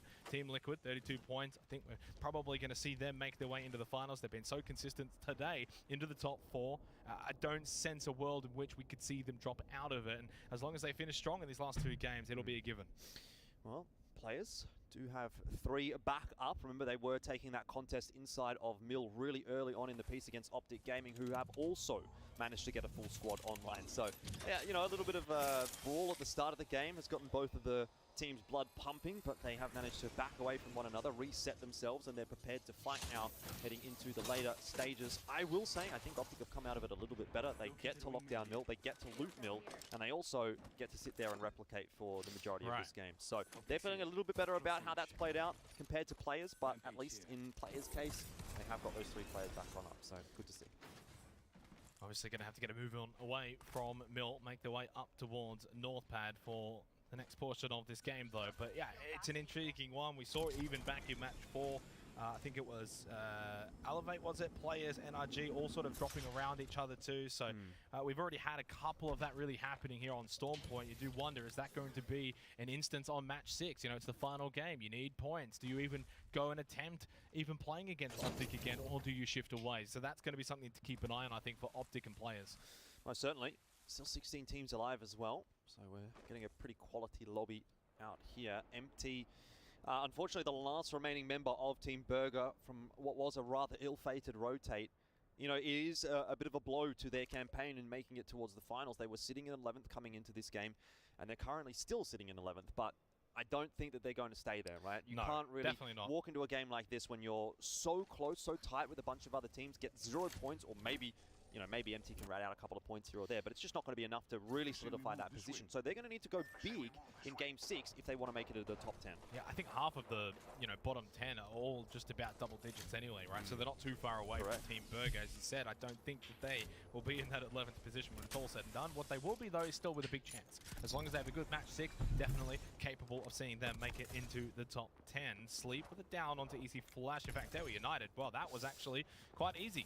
Yeah, they've just sort of disappeared. Elevator's going to be very happy to pick those kill points up there, needing some points at the moment, Xenox. So, impactful ones to go into their back pocket. And for Daewoo United, who, again, were also sort of in a similar position to Team Burger, a fairly disappointing result in Game 5 is going to mean a lot of work needs to be done in our very final game of this lobby. Alliance having a look around with that drone. Getting a bit of info here from Hackers and Noct, 2 players that have performed absolutely phenomenally so far across the course of this competition. 2.4 average kills there for Hackers, 2.3 for Noct. Those are really good numbers coming through at a level like this, right? You look at that and say 2 kills a game. I can drop 20 in my pubs, but you're not playing against the best players in the world, all right? So these two lads really pumping the numbers up quite nicely. 12k damage, 758 respectively. Again, really acceptable. And they both picked up a couple of wins as well, so very solid stuff from both those teams. I guess you give Hackers the win because of the extra damage. I'll give him the benefit of the doubt, yeah. Just a little bit of an edge there over Nox, but still a very apt comparison for Alliance. Of course, still, well, holding on to a top 10 position, 9th currently, 27 points. So job not done just yet, but you finish strong here in match 5 if you're a team like Alliance, and you probably can wrap it up before you then have to get points in match 6. Sudoraiko, of course, well, they kind of did that in match 4. I want to say Sudoraiko played this ring relatively well. Once again, they're on the safer side of the ring. This is going to be the side that's obviously pulling in that direction, and they're feeling really comfortable with the position that they've locked down. They've got 3 sets of purple armor, they've got heaps of ammo, they've got lots of grenades. You can see 3 arc stars there for Waltzy. So they're in a really good spot right now, and it's way too early to call, but for Sudoraiko, this should be another fairly high placing to once again solidify their placing in this lobby in general. 100 Thieves, we've been seeing them put in some good work today. Let's hear from them as they take out this fight. Underneath here! Can we look at this? Walk up a bit? I hit 25 blue. He's entrenched, still entrenched. We need to be right careful here. of this team. We can kill this Watson, dog. 45, Yeah, look at her. Crypto's dead. I'm on red, but the team in the trench is looking at us too. Okay. Like the Loba team from the left. Where's the Crypto? Down on anything. No one's watching back here. I'm looking left right now. I'm gonna go back here and watch her back. I finished Crypto. It's just there one. Watson? It's just one. I'm coming. We clear her. Kill her. There's a Valk here. Grab your armor. This team, I can hear them here. You get shot in the back too. This team's gonna be an issue on the right. Yeah, we gotta look behind us first. We gotta push this Loba team away. We're in between 2 teams that are looking to like creep towards us. We are. I'm gonna look on the right then. We just need to keep them off us for the zone and we'll be fine. I broke the drone. Specifically this Loba team, because they have to move. This team over here doesn't. Yeah, they're still looking. They're still looking for us. The Loba team. Is this a spot where we could potentially I think they're gonna play the other trench, no? Over here? Yeah, I think so. Is this a time that we potentially Valcult or not? No, because we could just play here. Okay, sure. I was just seeing what you thought. We do have to split hold though. Yeah. I mean, I can hold up a little bit more. This team's like in the room still. We might be able to just hold them out. Hit the give me 90. The Valk's torch. Team flying for the trench, I think. No, they can't.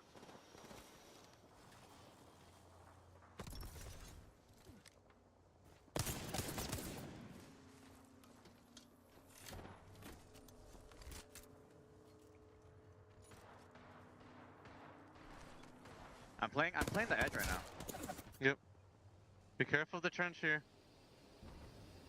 I don't know where this Loba team is. Yeah, I'm in on me too.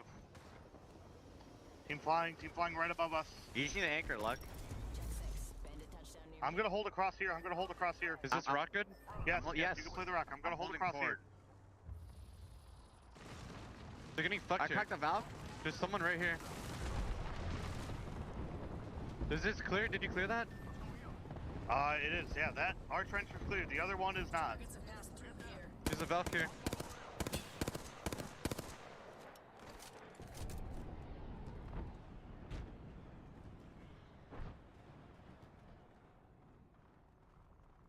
If you Well, big listen in there with 100 Thieves as we are starting to really, I guess, see the game unfold, Jordan. It's been a bit of a lull, a little bit of an eye of the storm moment, but for N Squad, you know, we're into the 4th round now. We're not going to have too much more space for these teams, expecting it to really kick off here. Oh, Luminosity certainly trying to make it kick off. They're trying to take control of this position that Sudoraiko has been holding. It feels like they've caught Sudoraiko off guard a little bit, but defensive bombardment will be invested in a defensive fashion there from Fussy to keep them at bay, allow some room for Sudoraiko to get some bats off, and already Waltzy gets a crack, he gets a knock, he gets a finish even as well. Fussy finishing that one off, and it's an ill-fated push from Luminosity Gaming. They thought they had the advantage, but they certainly did not. No one is getting the better of Sutaraiku at the moment. They've just cleaned them up. That said, though, Xenon, Cloud9 in for the third party. Can Sutaraiku deal with multiple teams at once, having already lost Bullet? Yeah, Waltzy can't even get off that bat. He goes down as well, so it's only Fuzzy. Bubble goes out. Stay naughty up on top. That was a clean third party from Cloud9, and they take the position as well. They got the circle pull too from this spot, and all those death boxes.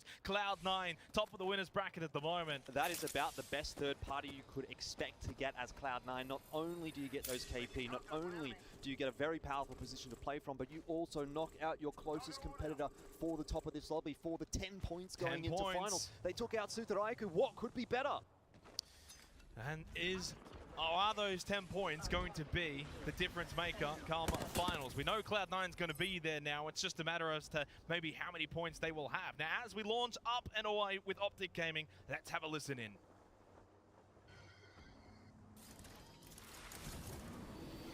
They're bubbled up right here. Alright, just call something. I think We they can land play here. right here, Yeah, go.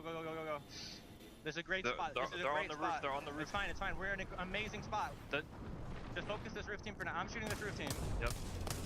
Somebody watch our right. Somebody watch our right. I'm watching right. I'm looking. They're aping each other. This is free kills. I'm ulting it. I'm ulting. Let's clean this up. Alright, I'm coming. I'm ulting On the too. roof. On the roof. I ulted out. Queuing us up.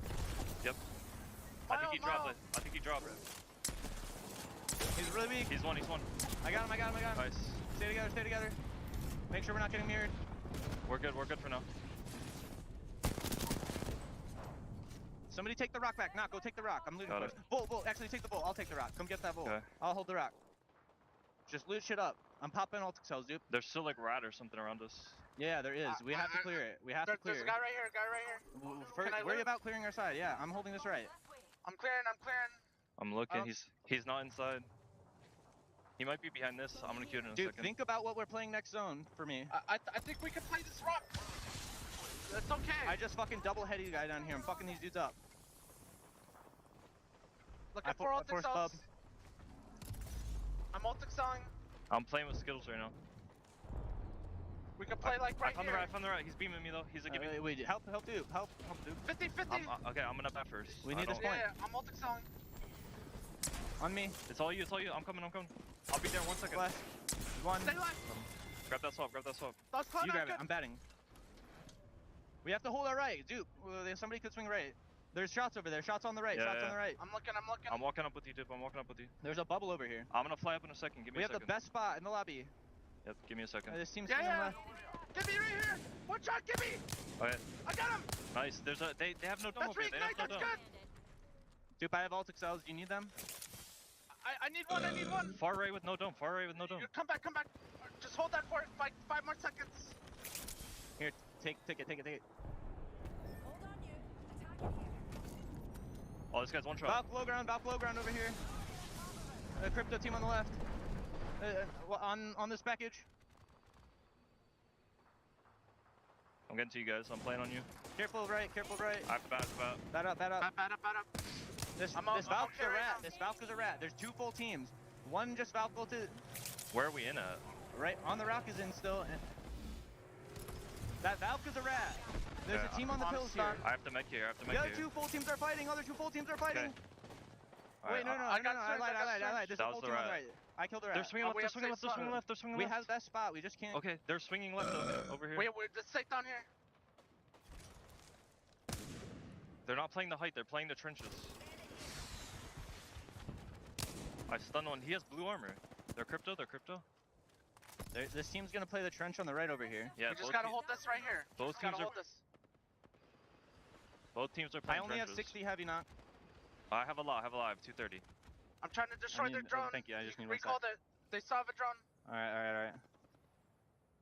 Save bub for EMP, dude. Force another team's bub with your Gibby all on the zone. Not right now, obviously, but when zone moves in, we have to force the team on the right's bub with Gibby all, and they'll EMP him for us. Yep. And I can Horizon ult the team on the left. Everyone has call crazy them head out glitches. whenever you want. They're just right here. I'm putting Moby down for cover. They're pushing left. Let them walk. Yeah. Right team walk. Yep. Angle him. Don't let the left team see you. Yep. Move back. I'm full healing. We have best spot in our trend. I'm gonna give you ult them! Yeah, give you ult them.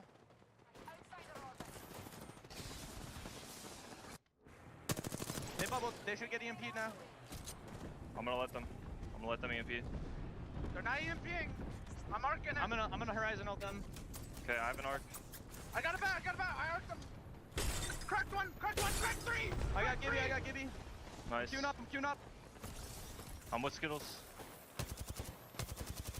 Valk's That Valk is one, she's one. She's gonna get a battle. We can't let them get a reset. Fox pushing in the open. Full kill dash on the right.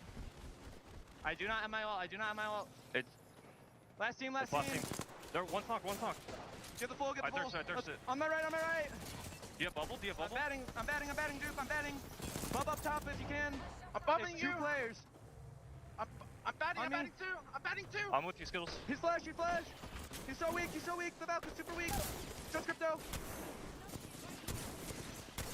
He's not picking me. Watch out. Let's go, Good boys. shit, boys. Fuck yes. Let's fucking Good go. shit. Well, a massive win for Optic Gaming, and with that, you'd have to say they locked themselves inside of the top 10. The question now becomes, how far up can they go? Can they maybe even take first in this lobby if Cloud9 starts to slow down? 1 game remaining, still lots yet to answer. The other thing we noticed in that one, Xenox, obviously 4-7 taking second, and that's a massive result for them because they were in desperate need of some points, and finally they've got some. You know where they were? Last place, so big for 4-7. But, you know, touching on Optic here for a brief second, Jordan, remember back to the start of the game, they lost 2 players. Remember, at the very beginning, at the hands of players, they were able to get those banners and get them back into the game. What did they do? They went 1 from there. I love watching that from Optic Gaming's perspective as well, by the way, just because of the way they played that one out. Again, it sort of felt very similar to Sutaraiku. They see an opportunity, they're going to push it on, and they were saying, we have a great position, we can shoot these guys on the roof. And then once the guys on the roof were fighting, there was no hesitation. The ulti came through from the horizon, and then the send came through as well. Backed themselves in. They took control of that position. They moved back to safety once they cleared it all out and continued to roll on through the map. 23 points gained for the Green Wall. That will see them through to the finals, you would have to imagine. I mean, it's not 100% locked in, Jordan. You don't want to really do any of that, but it should be job done. 4-7, 15 points, 15 massive points for a team that was at the bottom. Now going into match 6 puts them in a position where they can still get top 10. 17 points for 100 Thieves as well. We didn't really see too much from them. Of course, we were keeping our eye on Optic Gaming, but still, big game from them too. Liquid finishing strong on 10 points as well. Yeah, I wonder if it's going to be enough for 4-7. I think a lot of that is going to come down to what happens in the next game. Elevate rather, chiming in with 5 points. Again, you know, maybe not quite enough given the position they have on the stand, but anything is important at the moment. Sutaraiku, they did get enough, 7 points there. I think they're already locked in. The big, unfortunate, quote-unquote losers in that game would have been, in my opinion, Team Burger and Daewoo United. They were in 11th and 12th respectively. Maybe you can throw players into that discussion as well. That team was in 13th, and all 3 of those teams don't really manage to get a whole lot done. Reject in 14th, get 1 point, so they just haven't, unfortunately, done enough to really solidify a position, but around the top 10 even. It spices things up going into the last game, and that's really what we want. We want that action. And like, I got you. I'll fill in, and I'll carry TSM. I got them. Okay. That's going to be last opportunity of these teams. You know, even the likes of TSM. You know, only 2 points from that match. They're going to have to be fighting it out going into the last game. Just give me SM from Optic Gaming, our champion squad for match number 5. Pretty decent spread of damage. I mean, knocked with the kills, 5 in fact. Of course, they started off the game against players, and from there, TSM still in. Don't shit talk them. I'm shit talking them so they can focus the fuck up and prove me wrong. You know what I'm saying? It's a 5-head technique. You gotta doubt them, so then when you doubt them and doubt them and doubt them, they're gonna do good and show you that why you're wrong. All right. So everybody fucking doubt them right now. All right. They're gonna be like, what the fuck are you talking about? Boom. Fucking, they're gonna win right here. They're gonna win this fucking game. They're gonna go into the next game, fucking win that next game, and then win the next game after that, and then boom, TSM wins fucking playoffs. And land 1 mil, easy. 5 heal. 5 Really head. is in the discussion for that first place at the moment. You'd have to say like Alliance obviously played really well yesterday. Optics played really well. Or they're gonna get fucking 20th and then they get loser bracket. Having a really good day today. But we'll see. To rise through the team that's picked up the most individual wins, and of course, how important are wins tomorrow more than ever. So maybe they're another one of those to throw in, a dark horse perhaps. That's a big talking point though, Jordan, right? Being able to find wins, that's where it's going to matter, obviously. Who's a TSM fan? So, I'm not a fan. If you're collecting points, but you Fucking hate them. I hate every single one of them. get those wins. For now, though, it's all about getting inside of the top 10, which these teams are. So 28 points, though, for 10th place. Reignite. The big question is that going to be enough to keep you in? Nah, I mean, like, I don't really care. I mean, like, am I biased in any way? I mean, I'm biased to the people I know, but I'm not biased in general. Like, you know, like, I want everyone to win just as equally, right? But, like, you know, Team Burger, I literally don't know any of them on that team. You know, same thing with 4-7, Elevate, Reject, Unite, Element 6, Empire players. I don't know, or I only know Hardeki, but everyone else, I literally have no idea who any of them are, right? So, like, obviously, I'm not gonna be rooting for them as much as I am for like NRG, TSM, G2, Liquid, right? Because like those are the boys. But at the end of the day, right, like, if they are fucking popping off and they're doing good, I'm gonna be like, damn, this team is fucking going crazy, you know what I mean? And I won't really like be like, damn, they killed NRG, like, fuck, like, how could they do that to my favorite team, or what, you know what I mean? Like that. They're the boys, but I'm jinxing all of them. Going through to finals tomorrow, and one game will decide it all. How about Optic? I don't know anybody on Optic, to be honest. I've only played with Knock, I'm pretty sure.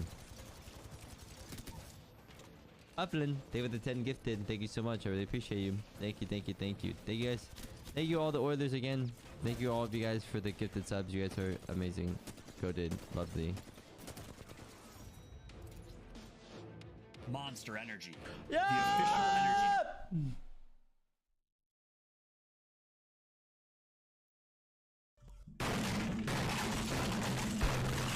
Red Bull, the best energy drink in the world. Make sure to go get some Red Bull right now. Fucking go crazy and drink some fucking Red Bull, baby. Sheesh.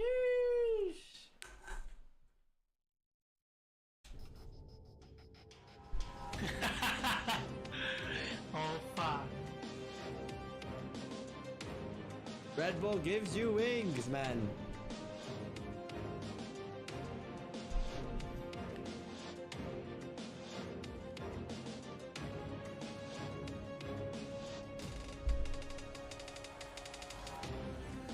Logan.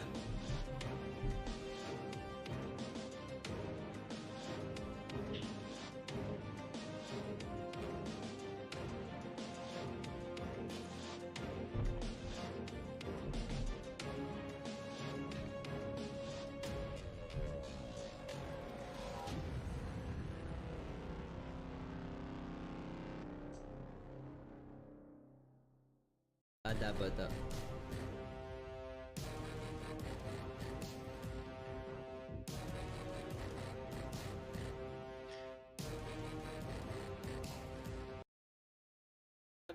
If you drink too much caffeine, 9 monsters. You only had 3 yesterday. I like 4 or 5. 4 or 5. That's not terrible.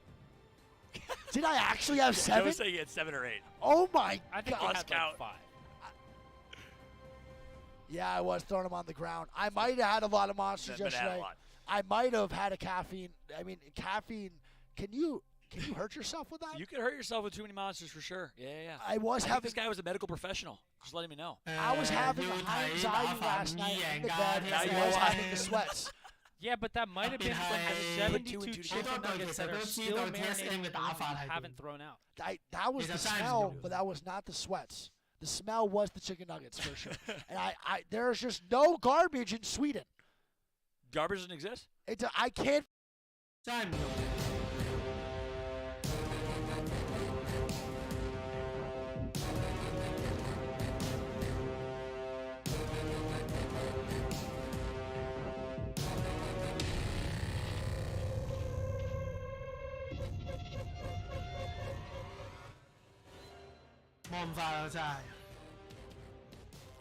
TSM 即係熱門咯，雖然我都係 TSM fans，即係我講我 TSM fans 唔係由 Apex 開始啦 ，OK。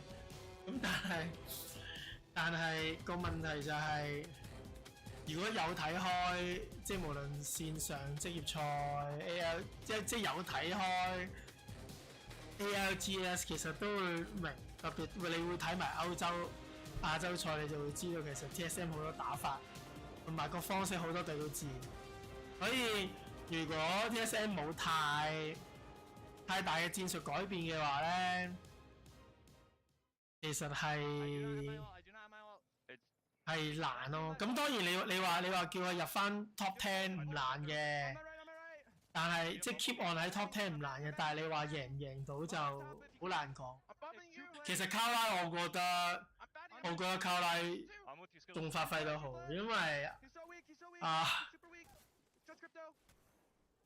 因為佢哋即係肯改變個戰術，同埋重新習慣過呢一樣嘢。之前係ALGS， 雖然喺即係過往 ALGS season 裏面，即係卡拉可能唔係話特別好啦，成績，但係至少見到卡拉嗰個進步同改變咯。不過 Apex 真係好難講，因為隔咗3年之後再一次世界賽就太多因素啦。即係你歐洲 team 同亞洲 team 其實都唔差，即係你 Team Liquid 嗰啲本身都唔差，所以好難講。琴日還好咯 TSM， 今日我覺得就差啲。好似未瞓醒咁咯，喺我心目中而家 TSM 都仲係。睇下呢場會唔會好啲啊 ？Game 今日 Day 2啫。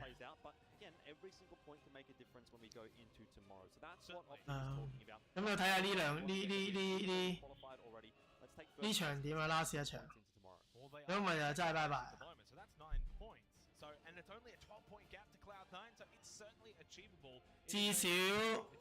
至少入翻 Top 6會好啲咯 ，TSM 呢場 Top 6過5個頭，甚至 Top 3。如果唔係真係有啲難處理啊。卡拉好好噶嘛，真係好好。阿布拉尼真係帶卡拉帶得好好，睇住呢年由線上賽一路睇住帶住，真係好好。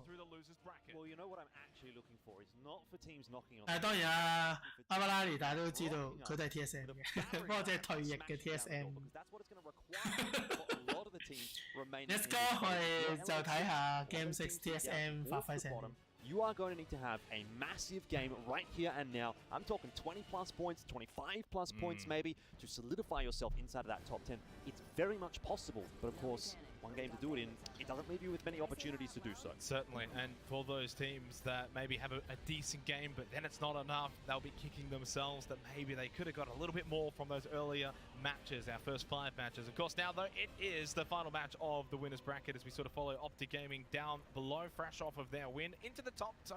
They were pretty comfortable for the most part after really match 4, so going into the last 2 games, not a lot of pressure on Optic, and yet they performed anyway. Big win, their first win of the winners bracket. Well, what we wanted to see was whether or not there's going to be a contest here on Mill, and I believe there is. Optic Gaming, they're probably going to have to deal once again with players. I thought I saw them landing over to the left. That said, Optic got control of the middle bins, and those middle bins are absolutely massive. You can see what's come out of them. 2 blue armors and a purple armor, and often I've seen the discussion around the contest on Mill. If you get control of those middle bins, you basically win the contest because you just get absolutely charged up with loot.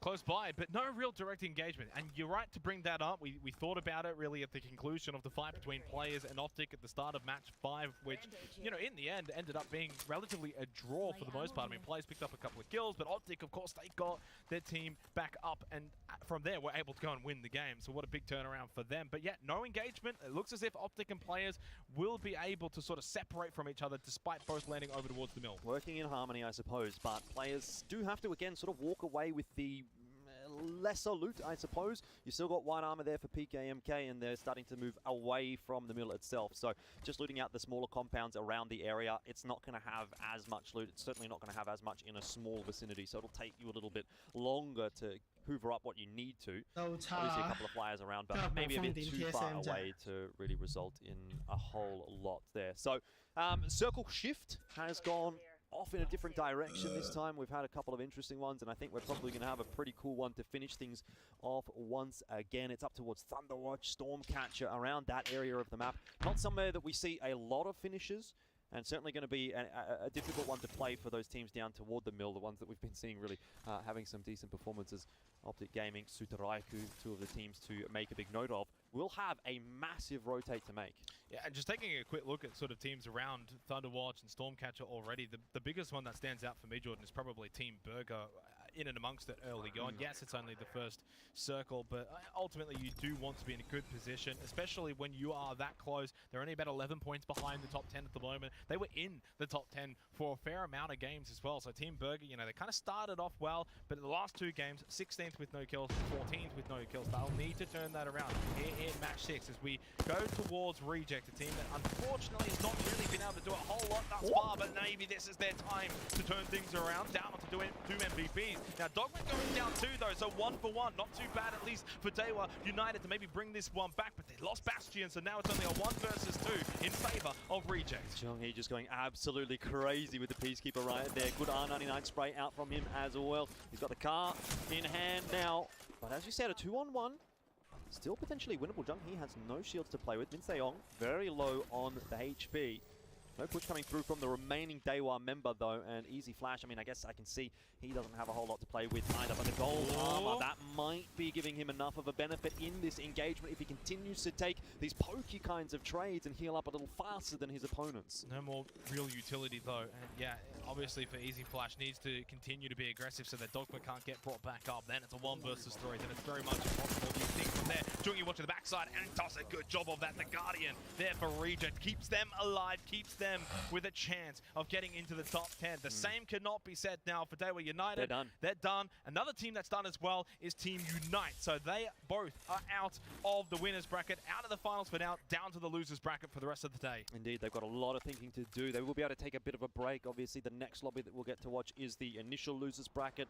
The one that these teams will be dropping into is the second loser bracket, and so that gives them time to prep and get ready, but it's not a good feeling to have to play again today knowing you've got more work to do and your tournament life is still going to be on the line. Good Thermite tossed in there by 100 Thieves. They are back with a vengeance once again. 4th at the moment inside of the lobby, but looking to improve upon that result and give Alliance a bit of a headache. There's an EMP landing in on top of it as well. A scramble for the bubble to try and find some relative safety. Alliance for the moment surviving. And if they do go out here though, more than a headache in terms of points, they're not really that far away from maybe dropping outside of the top 10. 7th at the moment, 32 points, not too shabby, but now Hackers goes down to Onmu, and if they do go out relatively early, is there a chance a team could maybe overtake them, leap over them into the top 10 and send them out? Wyatt's trying to get off that med kit, but no, goes down. Defensive bombardment from Scurry, and I think this might be the demise of Alliance unless one gets away. Not happening, not at all, not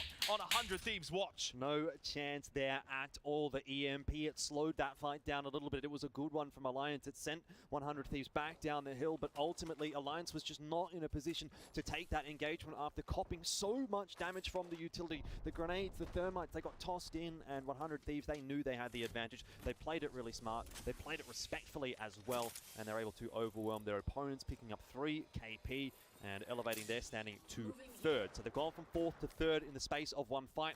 How much further can they push the issue is going to be the big question mark for them. Not so much the case for Team Burger, who absolutely need a big game here to ensure a top 10 placing. That's a good spray, and Pricey gets the knock on to stay naughty. Cloud9, I dare say, will not be walking away with the top of the lobby if they drop right here, and it's looking like they will in just a second.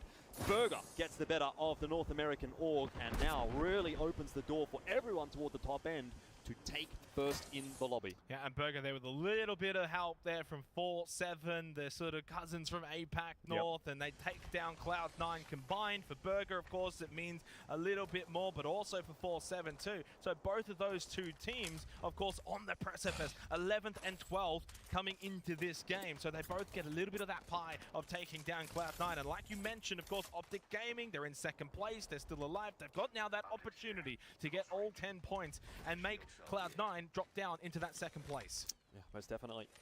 Lots to think about. I mean, there's so many storylines in a lobby like this. It's who's going to take the maximum points out of the lobby, who's going to be able to make it inside the top 10 itself. So you're almost still looking at the entire lobby with a degree of interest, which is actually fantastic. I love this format. It keeps it interesting.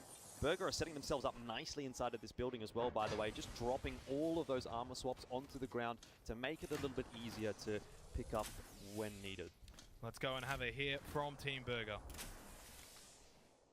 This weekend we'll be playing Valk Gibby Caustic, which we've just played since Split 1 of Pro League, and we'll be sticking with what we know. I think it's just the most versatile comp in the game. Valk allows you to rotate anywhere. Gibby gives you a safety net, and Caustic makes it so teams can't push you. And the Gibby ult and Caustic ult give you so much offensive capability. Just because it's LAN, we're still planning to play exactly how we know how to play, not changing anything. We think the way we play will work no matter how good the lobby is.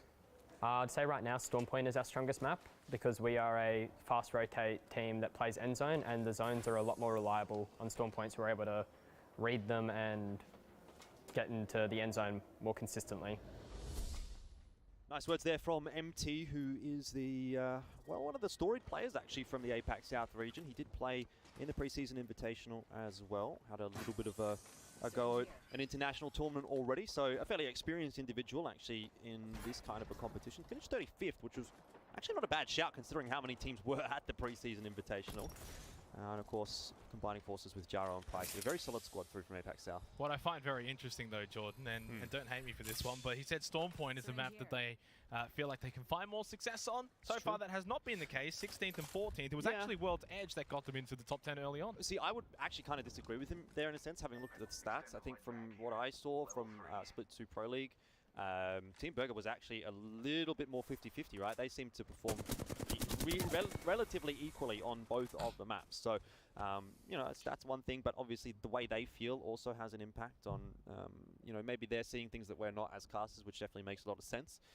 Either way, we'll move away from that discussion for a moment because there's a bunch of other teams that we still need to touch on, and Elevate certainly is one of those. 17 points at the moment. They're sitting in 14th for this lobby overall, Xenox. And they're one of those teams that we're talking about that really needs to get the battering ram going. They're maybe putting the pieces together, but it hasn't quite been built yet. And it feels like there's been a couple of those teams so far. I know it's very early days, and you don't want to get too excited, but you want to be in a position at the end of this game where you maybe have a couple of teams here as they spot out Karompu. He's not going to be able to survive, and that's AD Raccoon being eliminated. Now, they too, kind of, you know, like Alliance, don't really have a whole lot of points, around 32 points or so. Is that going to be enough to keep them inside of the top 10? Now, all they can do is sit back and wait. It's a big question mark. Elevate. Just going to be chilling as well. I mean, not a whole lot of moving and shaking needs to be done at this point in time. The zone really hasn't shifted in just yet. Still got a lot of time to work with, but they know they're on the southern side of the circle. They know that they're going to have to move inevitably, and that's where they're going to start to try and sweep out through the eastern side of the map. And actually, you know, it's not the worst of places to be honest. It's quite a relaxed rotate in until they actually get inside of that next zone, where 100 Thieves and TSM have already holed up inside of buildings. But at least for now, for Elevate, they're doing okay. So the short term's nice. The long term maybe won't be as nice. Pushing into TSM, 100 Thieves short does term not gain, sound long term pain. Maybe is the way to think about it. Doesn't sound like the best prospect as Sweet finds the kill onto Fossey. NRG, I mean, you can see it. Don't have to spell it out. 18th position currently in this game. But I mean, as we said before, all of these teams are capable of finding wins, capable of big games. This could be the one for NRGs. They look to push forward now. A little bit of a high ground here for Sweet. Doesn't really elect to take any shots just yet. There's actually one directly below him and goes up. This could be dangerous for NRG. Rocket has no health. needs to get that syringe off, maybe a med kit if he has one, the bat as well for Nathan, and Sweet just gets called out. Element 6 come and say hello to NRG, who cannot find any fortunes here in the winner's bracket. It's only Nathan left alive. It looks like loser's bracket is awaiting NRG. Certainly. I mean, you'd have to say it's pretty much over for NRG now here in this lobby. Nathan, I mean, look, as good as he is, I'm not sure that he's going to be able to clutch this one out and get the amount of points required on his own. Rez at this stage of the game as well, probably going to be pretty difficult with the zone having shifted in. Team Burger continue to lock down their building. Players gone as well, so they are out. That's another team down towards the second losers bracket. Just hasn't quite clicked for players, unfortunately, here in the winners bracket. Down to 14 squads remaining. So while we've had a couple of teams now eliminated, Jordan, heading over to that second losers bracket, there's still quite a few that are fighting and have started well. 14 teams remaining, 4 KP here for Team Burger, so they are putting together a much better game than what we saw from them in the previous. If they would have done this last game, you know, we'd probably be talking about them in a different kind of a context where they don't need to have a really solid game, they just have an average game. Here though, they actually need a pretty high placing, they need some KP, they're getting it done at the moment, but things can go wrong so quickly in a game like Apex Legends. About 10 points behind the likes of AD Raccoon, the likes of Alliance. That's sort of the task at hand for Team Burger. At 4-7 as well, in a very similar position in terms of that points tally, about 23 coming into this particular game. So right now, while we've had a couple of teams in the bottom 10 bow out, the teams that we think maybe have the best chance of getting into the top 10 are starting well, are playing well. The likes of 4-7, the likes of Team Burger. Here's that leaderboard that you're talking about. The teams going through to the winners bracket inside of the top 10 at the moment. The bottom 10, however, are going to go down to the second losers bracket. 4-7 versus Reignite is the cutoff for now, and there's not too many points in it. We haven't really been seeing much from Reignite so far this game. Same really can be said for TSM. 1 KP as a team right now. And of course, Alliance already knocked out. They're not going to be putting any more on their tally. Exactly. 32 points is the cutoff. The way to sort of look at it, I know that Reignite's on 29 and TSM's on 31, but they're still alive. They can still get more points. So kind of looking at Alliance, AD Raccoon at the moment, and Scurry landing a few shots. Now, what can 100 Thieves do as well to maybe up the points? Try and see, can they get into that second place? Can they also overtake Cloud9? Yeah, 100 Thieves just looking for a bit of information there with the Skyward Dive, sending the Valk into the air solo to get those scans and suss out where all of their opponents are hiding. And Team Empire, they've got a long way to go at the moment, don't they? Need a big one. They are far from the circle, far from the top 10. This is indeed going to have to be a big game, and they're going to have to do what Empire does best, pull off something pretty special. We've really been seeing them rotate through compositions, have some fun games. We've seen really cool stuff from Team Empire, but it hasn't come together today. And with one game to go, out on the edge, they're really just going to have to take those fights to all the teams on the edge, and they're going to have to win every single one of them. From top 4 in the group stage for Team Empire, finding themselves in a tricky predicament in the bracket stage, in the winners bracket portion currently. Do they move forward to the finals, or do they go down to the loser bracket? We'll have to wait and see. For NRG, well, they're all back up and alive, so they maybe still have a chance. And we saw from Optic Gaming before, Jordan, and from a couple of teams so far at this event, if you get that second chance, we've seen them really make it count. Well, Reject just jumping off the top of the cliff. Going to check behind them as they go across past that tunnel. They don't see anyone. NRG was sort of sussing out that tunnel as Reject dropped off the top. So it's sort of a situation where two ships in the night have passed one another without seeing one another. And Reject, the big benefactors of that, have actually worked their way into the circle now. NRG is going to have to push their way in against Reject. Although it looks like Reject's giving them a little bit of space to play with from this bird's eye POV. Counting about almost 5 to 6 teams basically in that bird's eye POV. Very congested currently in that position. 13 squads, so just about almost half the lobby really on your screens right now. Reject, Optic, NRG, Empire, TSM. You can almost also see Luminosity Gaming as well further back on the other side. They're coming in through that choke point, which they were close by to Elevate, who have rotated in and away from that choke point. So it's Luminosity who does control the southern choke point at the moment, but really no teams pushing in from that position position anyway, so really not too much to worry about there. For Optic Gaming though, 55 points. Of course, Cloud9, they've been taken out this game, so they've got a chance, a pretty decent chance as well for that top spot. That said, this is one of those awkward positions to play with. When you're outside of this building, there are a lot of angles. There's obviously high ground all over the place here as well. There's a massive hill that you have to keep an eye on. Anyone could be really anywhere, so unless you're on top of or inside of this building, you're probably feeling a little bit exposed. And now having seen that rotation going back again up toward the northeastern side of the circle, it means again you're going to have to make a move. So the job doesn't get any easier for Reject, for Optic Gaming, for any of the teams that are sitting in this current position. And not to mention that, but the fact that they're going to have to fight each other on the way out. I can foresee some disaster, I can foresee some pain, potentially for a team like Reject. Obviously Optic is in a great spot already.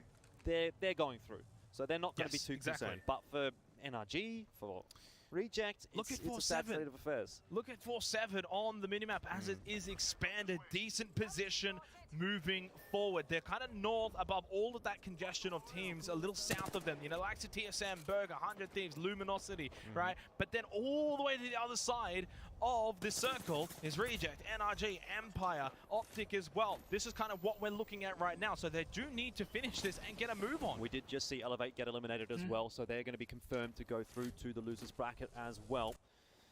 Reject, when do they make their move? How do they make their move? They don't have a Valkyrie. They've got a Wraith, a Crypto, and a Gibraltar, so you can get a rotate off with the Wraith portal. That is possible, of course.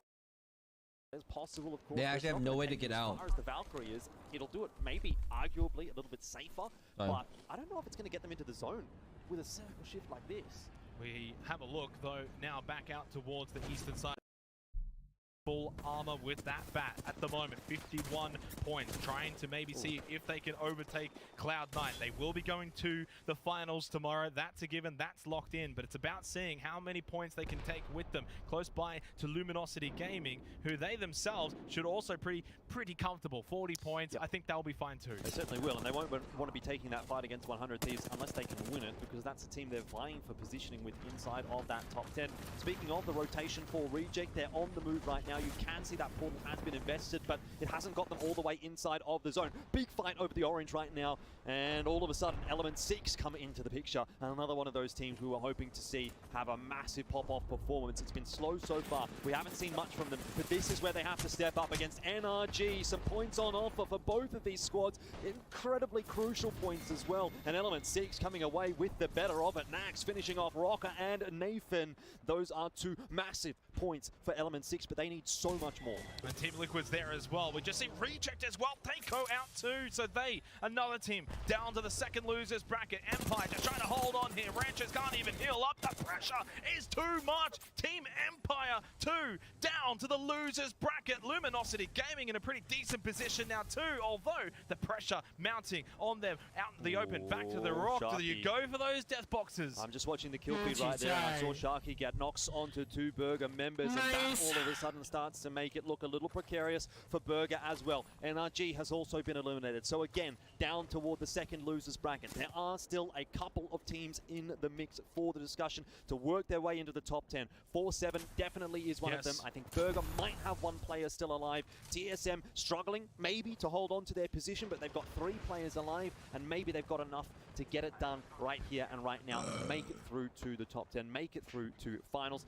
And the other team to throw in that discussion, of course, Reignite, also trying to hold on to a top 10 position. Team Burger eliminated. I don't think they've done enough, Xenox. No, they definitely haven't. 25 points will not see them into the top 10. It feels like 4-7 might be the last team we have that could still find a way into the top 10. We do still have Element 6 though as well, but they're not really in the best of positions currently. They've got Team Liquid right on top of them, so we kind of shift our attention to Optic Gaming now. They edge closer and closer to Cloud9's position at the top of the winners bracket, looking for those 10 points. Yeah, they're looking really solid, aren't they? A set of red armor, a purple, and a gold. They're really, really well set up. Oh, the phase breach right on top, right into the waiting arms of Optic Gaming. 100 Thieves. Why have you done that? It's not going well for them at all. On Mu and Skuri already eliminated, down on the floor. And for Optic Gaming, they'll say thank you very much. 100 Thieves, mail order delivery. 3 points on the board for them.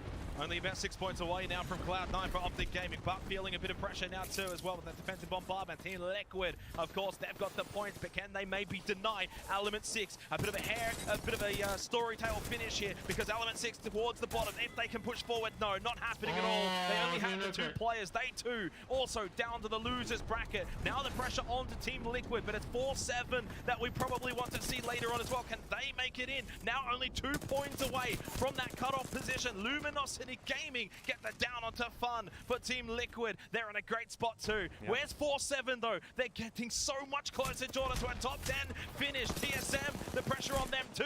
Raptors down, but Holmes has lost all of that armor inside of the toxic gas. Luminosity, they're the ones losing the players and now losing the fight. Well, they're not going to make it into the top 3, Luminosity, but they should have secured themselves inside the top 10. They'll be happy with their performances today. The same, obviously, looks like it can be said for TSM, but they're still on the precipice. Have they done enough? We'll have to find out, because they're eliminated now. They're top 7. No one else can really take over them, I'd say. Even if they do, they probably still survive. Reignite still looking to take control of their position, and 4-7. I think those are the 2 big teams to look at the moment. Team Liquid and 100 Thieves.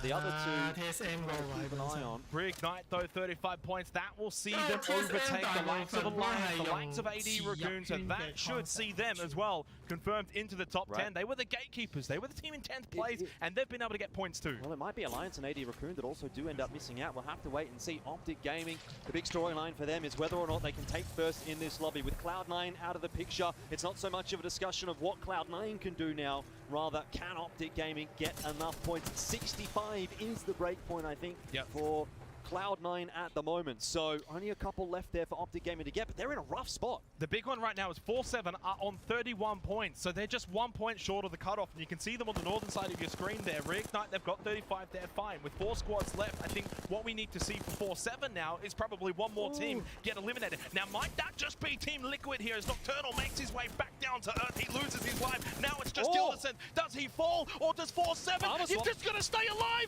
for a little bit longer. Can they do it? No. 4-7 eliminated just mere moments before Team Liquid. Top 2 right now, it's Reignite looking to stay in control. Optic Gaming, have they done enough? I saw a number 1 on the left there. Optic Gaming, I think, topped the lobby. And Reignite, of course, with the win right at the 11th hour, will secure their place inside of the top 10, meaning, of course, they go through to finals. I don't know the results, Jordan.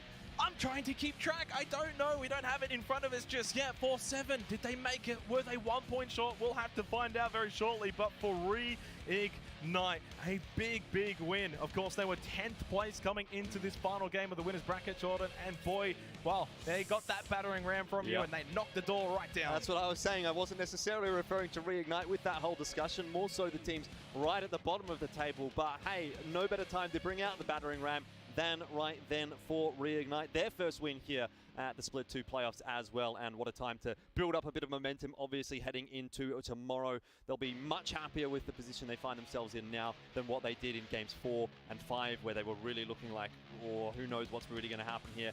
Maybe we're going to get enough points, maybe we're not. A win, unequivocally, is going to be enough there for Reignite. That's another win for APAC South, Jordan. What are you feeding those guys down under? Weet-Bix. Weet-Bix. Yeah, Weet-Bix. A lot of them.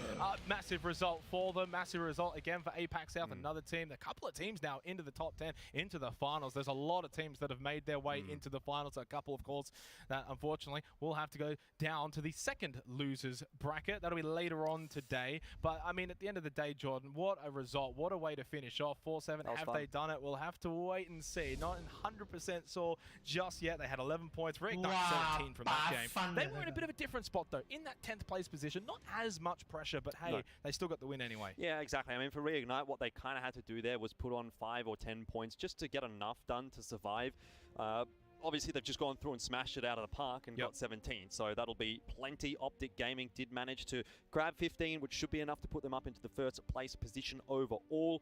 Very happy with my prediction, by the way, today. Just want to shout that one out. I did say yesterday was a warm-up. Today was the real deal, so I'll give myself that one pat on the back. Thank you very much, Elfish Guy. Well done.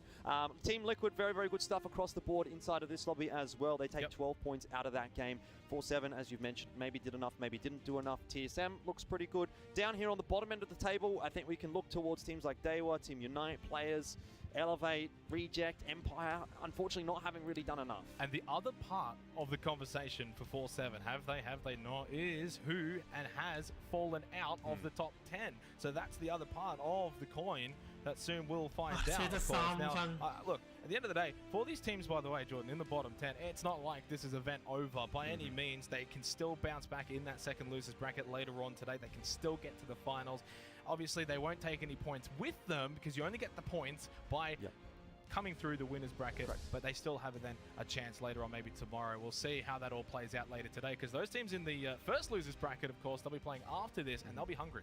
Yeah, look, a lot of the teams are going to be probably a bit happier about today. Not as many games to play, but if you're down in that losers bracket, it's an even higher stakes situation, so maybe the mental aspect of it is going to be a little harder than yesterday. Having a look at this, that is a massive damage number coming through from JMW, especially for only 2 kills. He's done 2.3k damage. He's got 2 kills out of it. End of the day, though, it doesn't really matter how those kills come about, as long as you're getting them over the line, getting those points up. A very, very good game coming through from Reignite. Great damage numbers, and very well played in the end game. I remember at the start of the day, we had a very, very small discussion in the green room. Have they exceeded expectations? We know, obviously, Jem Burton's not here, and we thought maybe that might see Reignite maybe not live up to expectations, maybe not play to their full potential. But JMW has been amazing so far, Jordan, and they've done so well. Certainly, indeed. And obviously, our thoughts are all important, of course, Celtics. I love to pat myself on the back. But I tell you what, we've got some more important people to hear from. Let's jump back over to the panel and see what they think about that first lobby. Well, thank you, gents. Well done. Thanks so much for getting us here to our final game of our winners bracket. And joining me on the desk, of course, once again, Bardoff and Genome. And as we take a look at and really categorize games 4, 5, and 6, I want to ask you, Bardoff, game number 4. And I knew I was going to get this wrong. Sutaraku. We got to know the name. You have to know the name. Rehearse it if you need to, because they have shown they are here to stay. Yeah, they had a huge game. 13 kills in that one, and that's not the first one they won. They put in work yesterday as well, so you really wonder how far they can go. And yeah, the match 4 was definitely a wake-up call for a lot of people. Shout out to Cloud9 who came second place with 7 kills. Team Liquid as well, 7 kills. It was like the top 5 did work from top to bottom in that little quarter, but again, Sutaraiku with 13 kills. They were all over this lobby, and you know, coming into this once again, we're always talking about these big brands, but they are making a brand of themselves today. They absolutely are, and of course, all numbers lead to 10. Gino, we're going to take a look. And actually, it's a fitting moment here. Crypto being used in that final circle. Oh, it was a killer moment, right? I mean, they timed it so well. I think we had the listen in at that point as well. And you saw them just waiting. Bamboo near Barometer is honestly one of the hardest spots to play from. I swear every time I see someone go in there, they just get deleted. I call it the Bermuda Triangle, because you've just got angles coming in from everywhere, and it feels like no one ever comes out of it. But the way they used the crypto there, waiting for just the right time to get both bubbles, do a ton of damage. We saw grenades raining in after that. It was just impossible for those other two teams to come out. Strike, who just had it in the bag. The Bamboo Triangle, if you will, as we take a look at match number 5. Bardoff, Dreamwork. Teamwork makes the dream work. This has to be said for OG. Yeah, and this really was a game of 2 halves, because TSM went out in 20th place, NRG in 17th place. Again, 2 teams that have had inconsistencies at best in many of these games. But of course, at the top, you've got Optic there with 11 kills. 4-7 with 6 kills in this one, in 2nd place as well. 100 Thieves, though, really racking up the points with 10 kills in 3rd place in that 5th game. So again, it was we're seeing beauty and brightness at the top, but darkness at the bottom as well. Much like myself. Either way, Genome, game number 6. We're going to take a look at the boys from Rig, who of course pulled out that W just when they needed. Oh, incredible stuff from them. It was a pretty tense end game there, but in the end, Rig showing that even without Jen Burton, they are still a force to be reckoned with. I mean, sure, only 5 kills, you know, kind of striking at the right time. Yeah, absolutely. Indeed. We're doing some math here on, I can see everybody's sort of going. You thought, no, I'm doing maths in my head about I was trying to remember stuff. There's so much to remember, certainly. But of course, the one thing we all have to remember is how to count to 10. Because as we know, winners bracket top 10 heads to Sunday. They say 1 game and we're good today. And of course, those bottom 10, Bardoff, well, they're going to play one more time for all the marbles. Yeah, they're going to have more work to do, and there's a lot of there were a few teams around that 10-11 mark who were fighting, and I know 4-7 were one of those teams. They had a good placement in that last game as well. Of course, we mentioned in game 5 their placement there was important as well. The 6 kills in second place, and that last game they came in 4th place and got 6 kills, and they were in the danger zone. So I'm very curious to see if they made it through or not. Well, let's quench your curiosity with that danger zone and take a look at our leaderboards. Talk to me here, Bardolph. Looks like OG really showcasing what they can do, but Alliance coming in and sticking at that 10 spot. Yeah, they're squeezing in the back door. TSM making it into the top 10 as well. So they're struggling, but they are delivering enough to keep moving forward. That is important. And we do have some names who are missing from this top half. We'll get to them later. But have a look at this from Cloud9. Second place, 64 points. Just 4 points away from top place with a stand-in as well. They are having a hell of a time. And I will say this, Genome, I know what you're going to say. We're going to take a look at the regionality here, and I'm seeing that there is quite the balance. Yeah, we've got a couple, 4-7 as you said, sneaking in there. Alliance on a tiebreaker.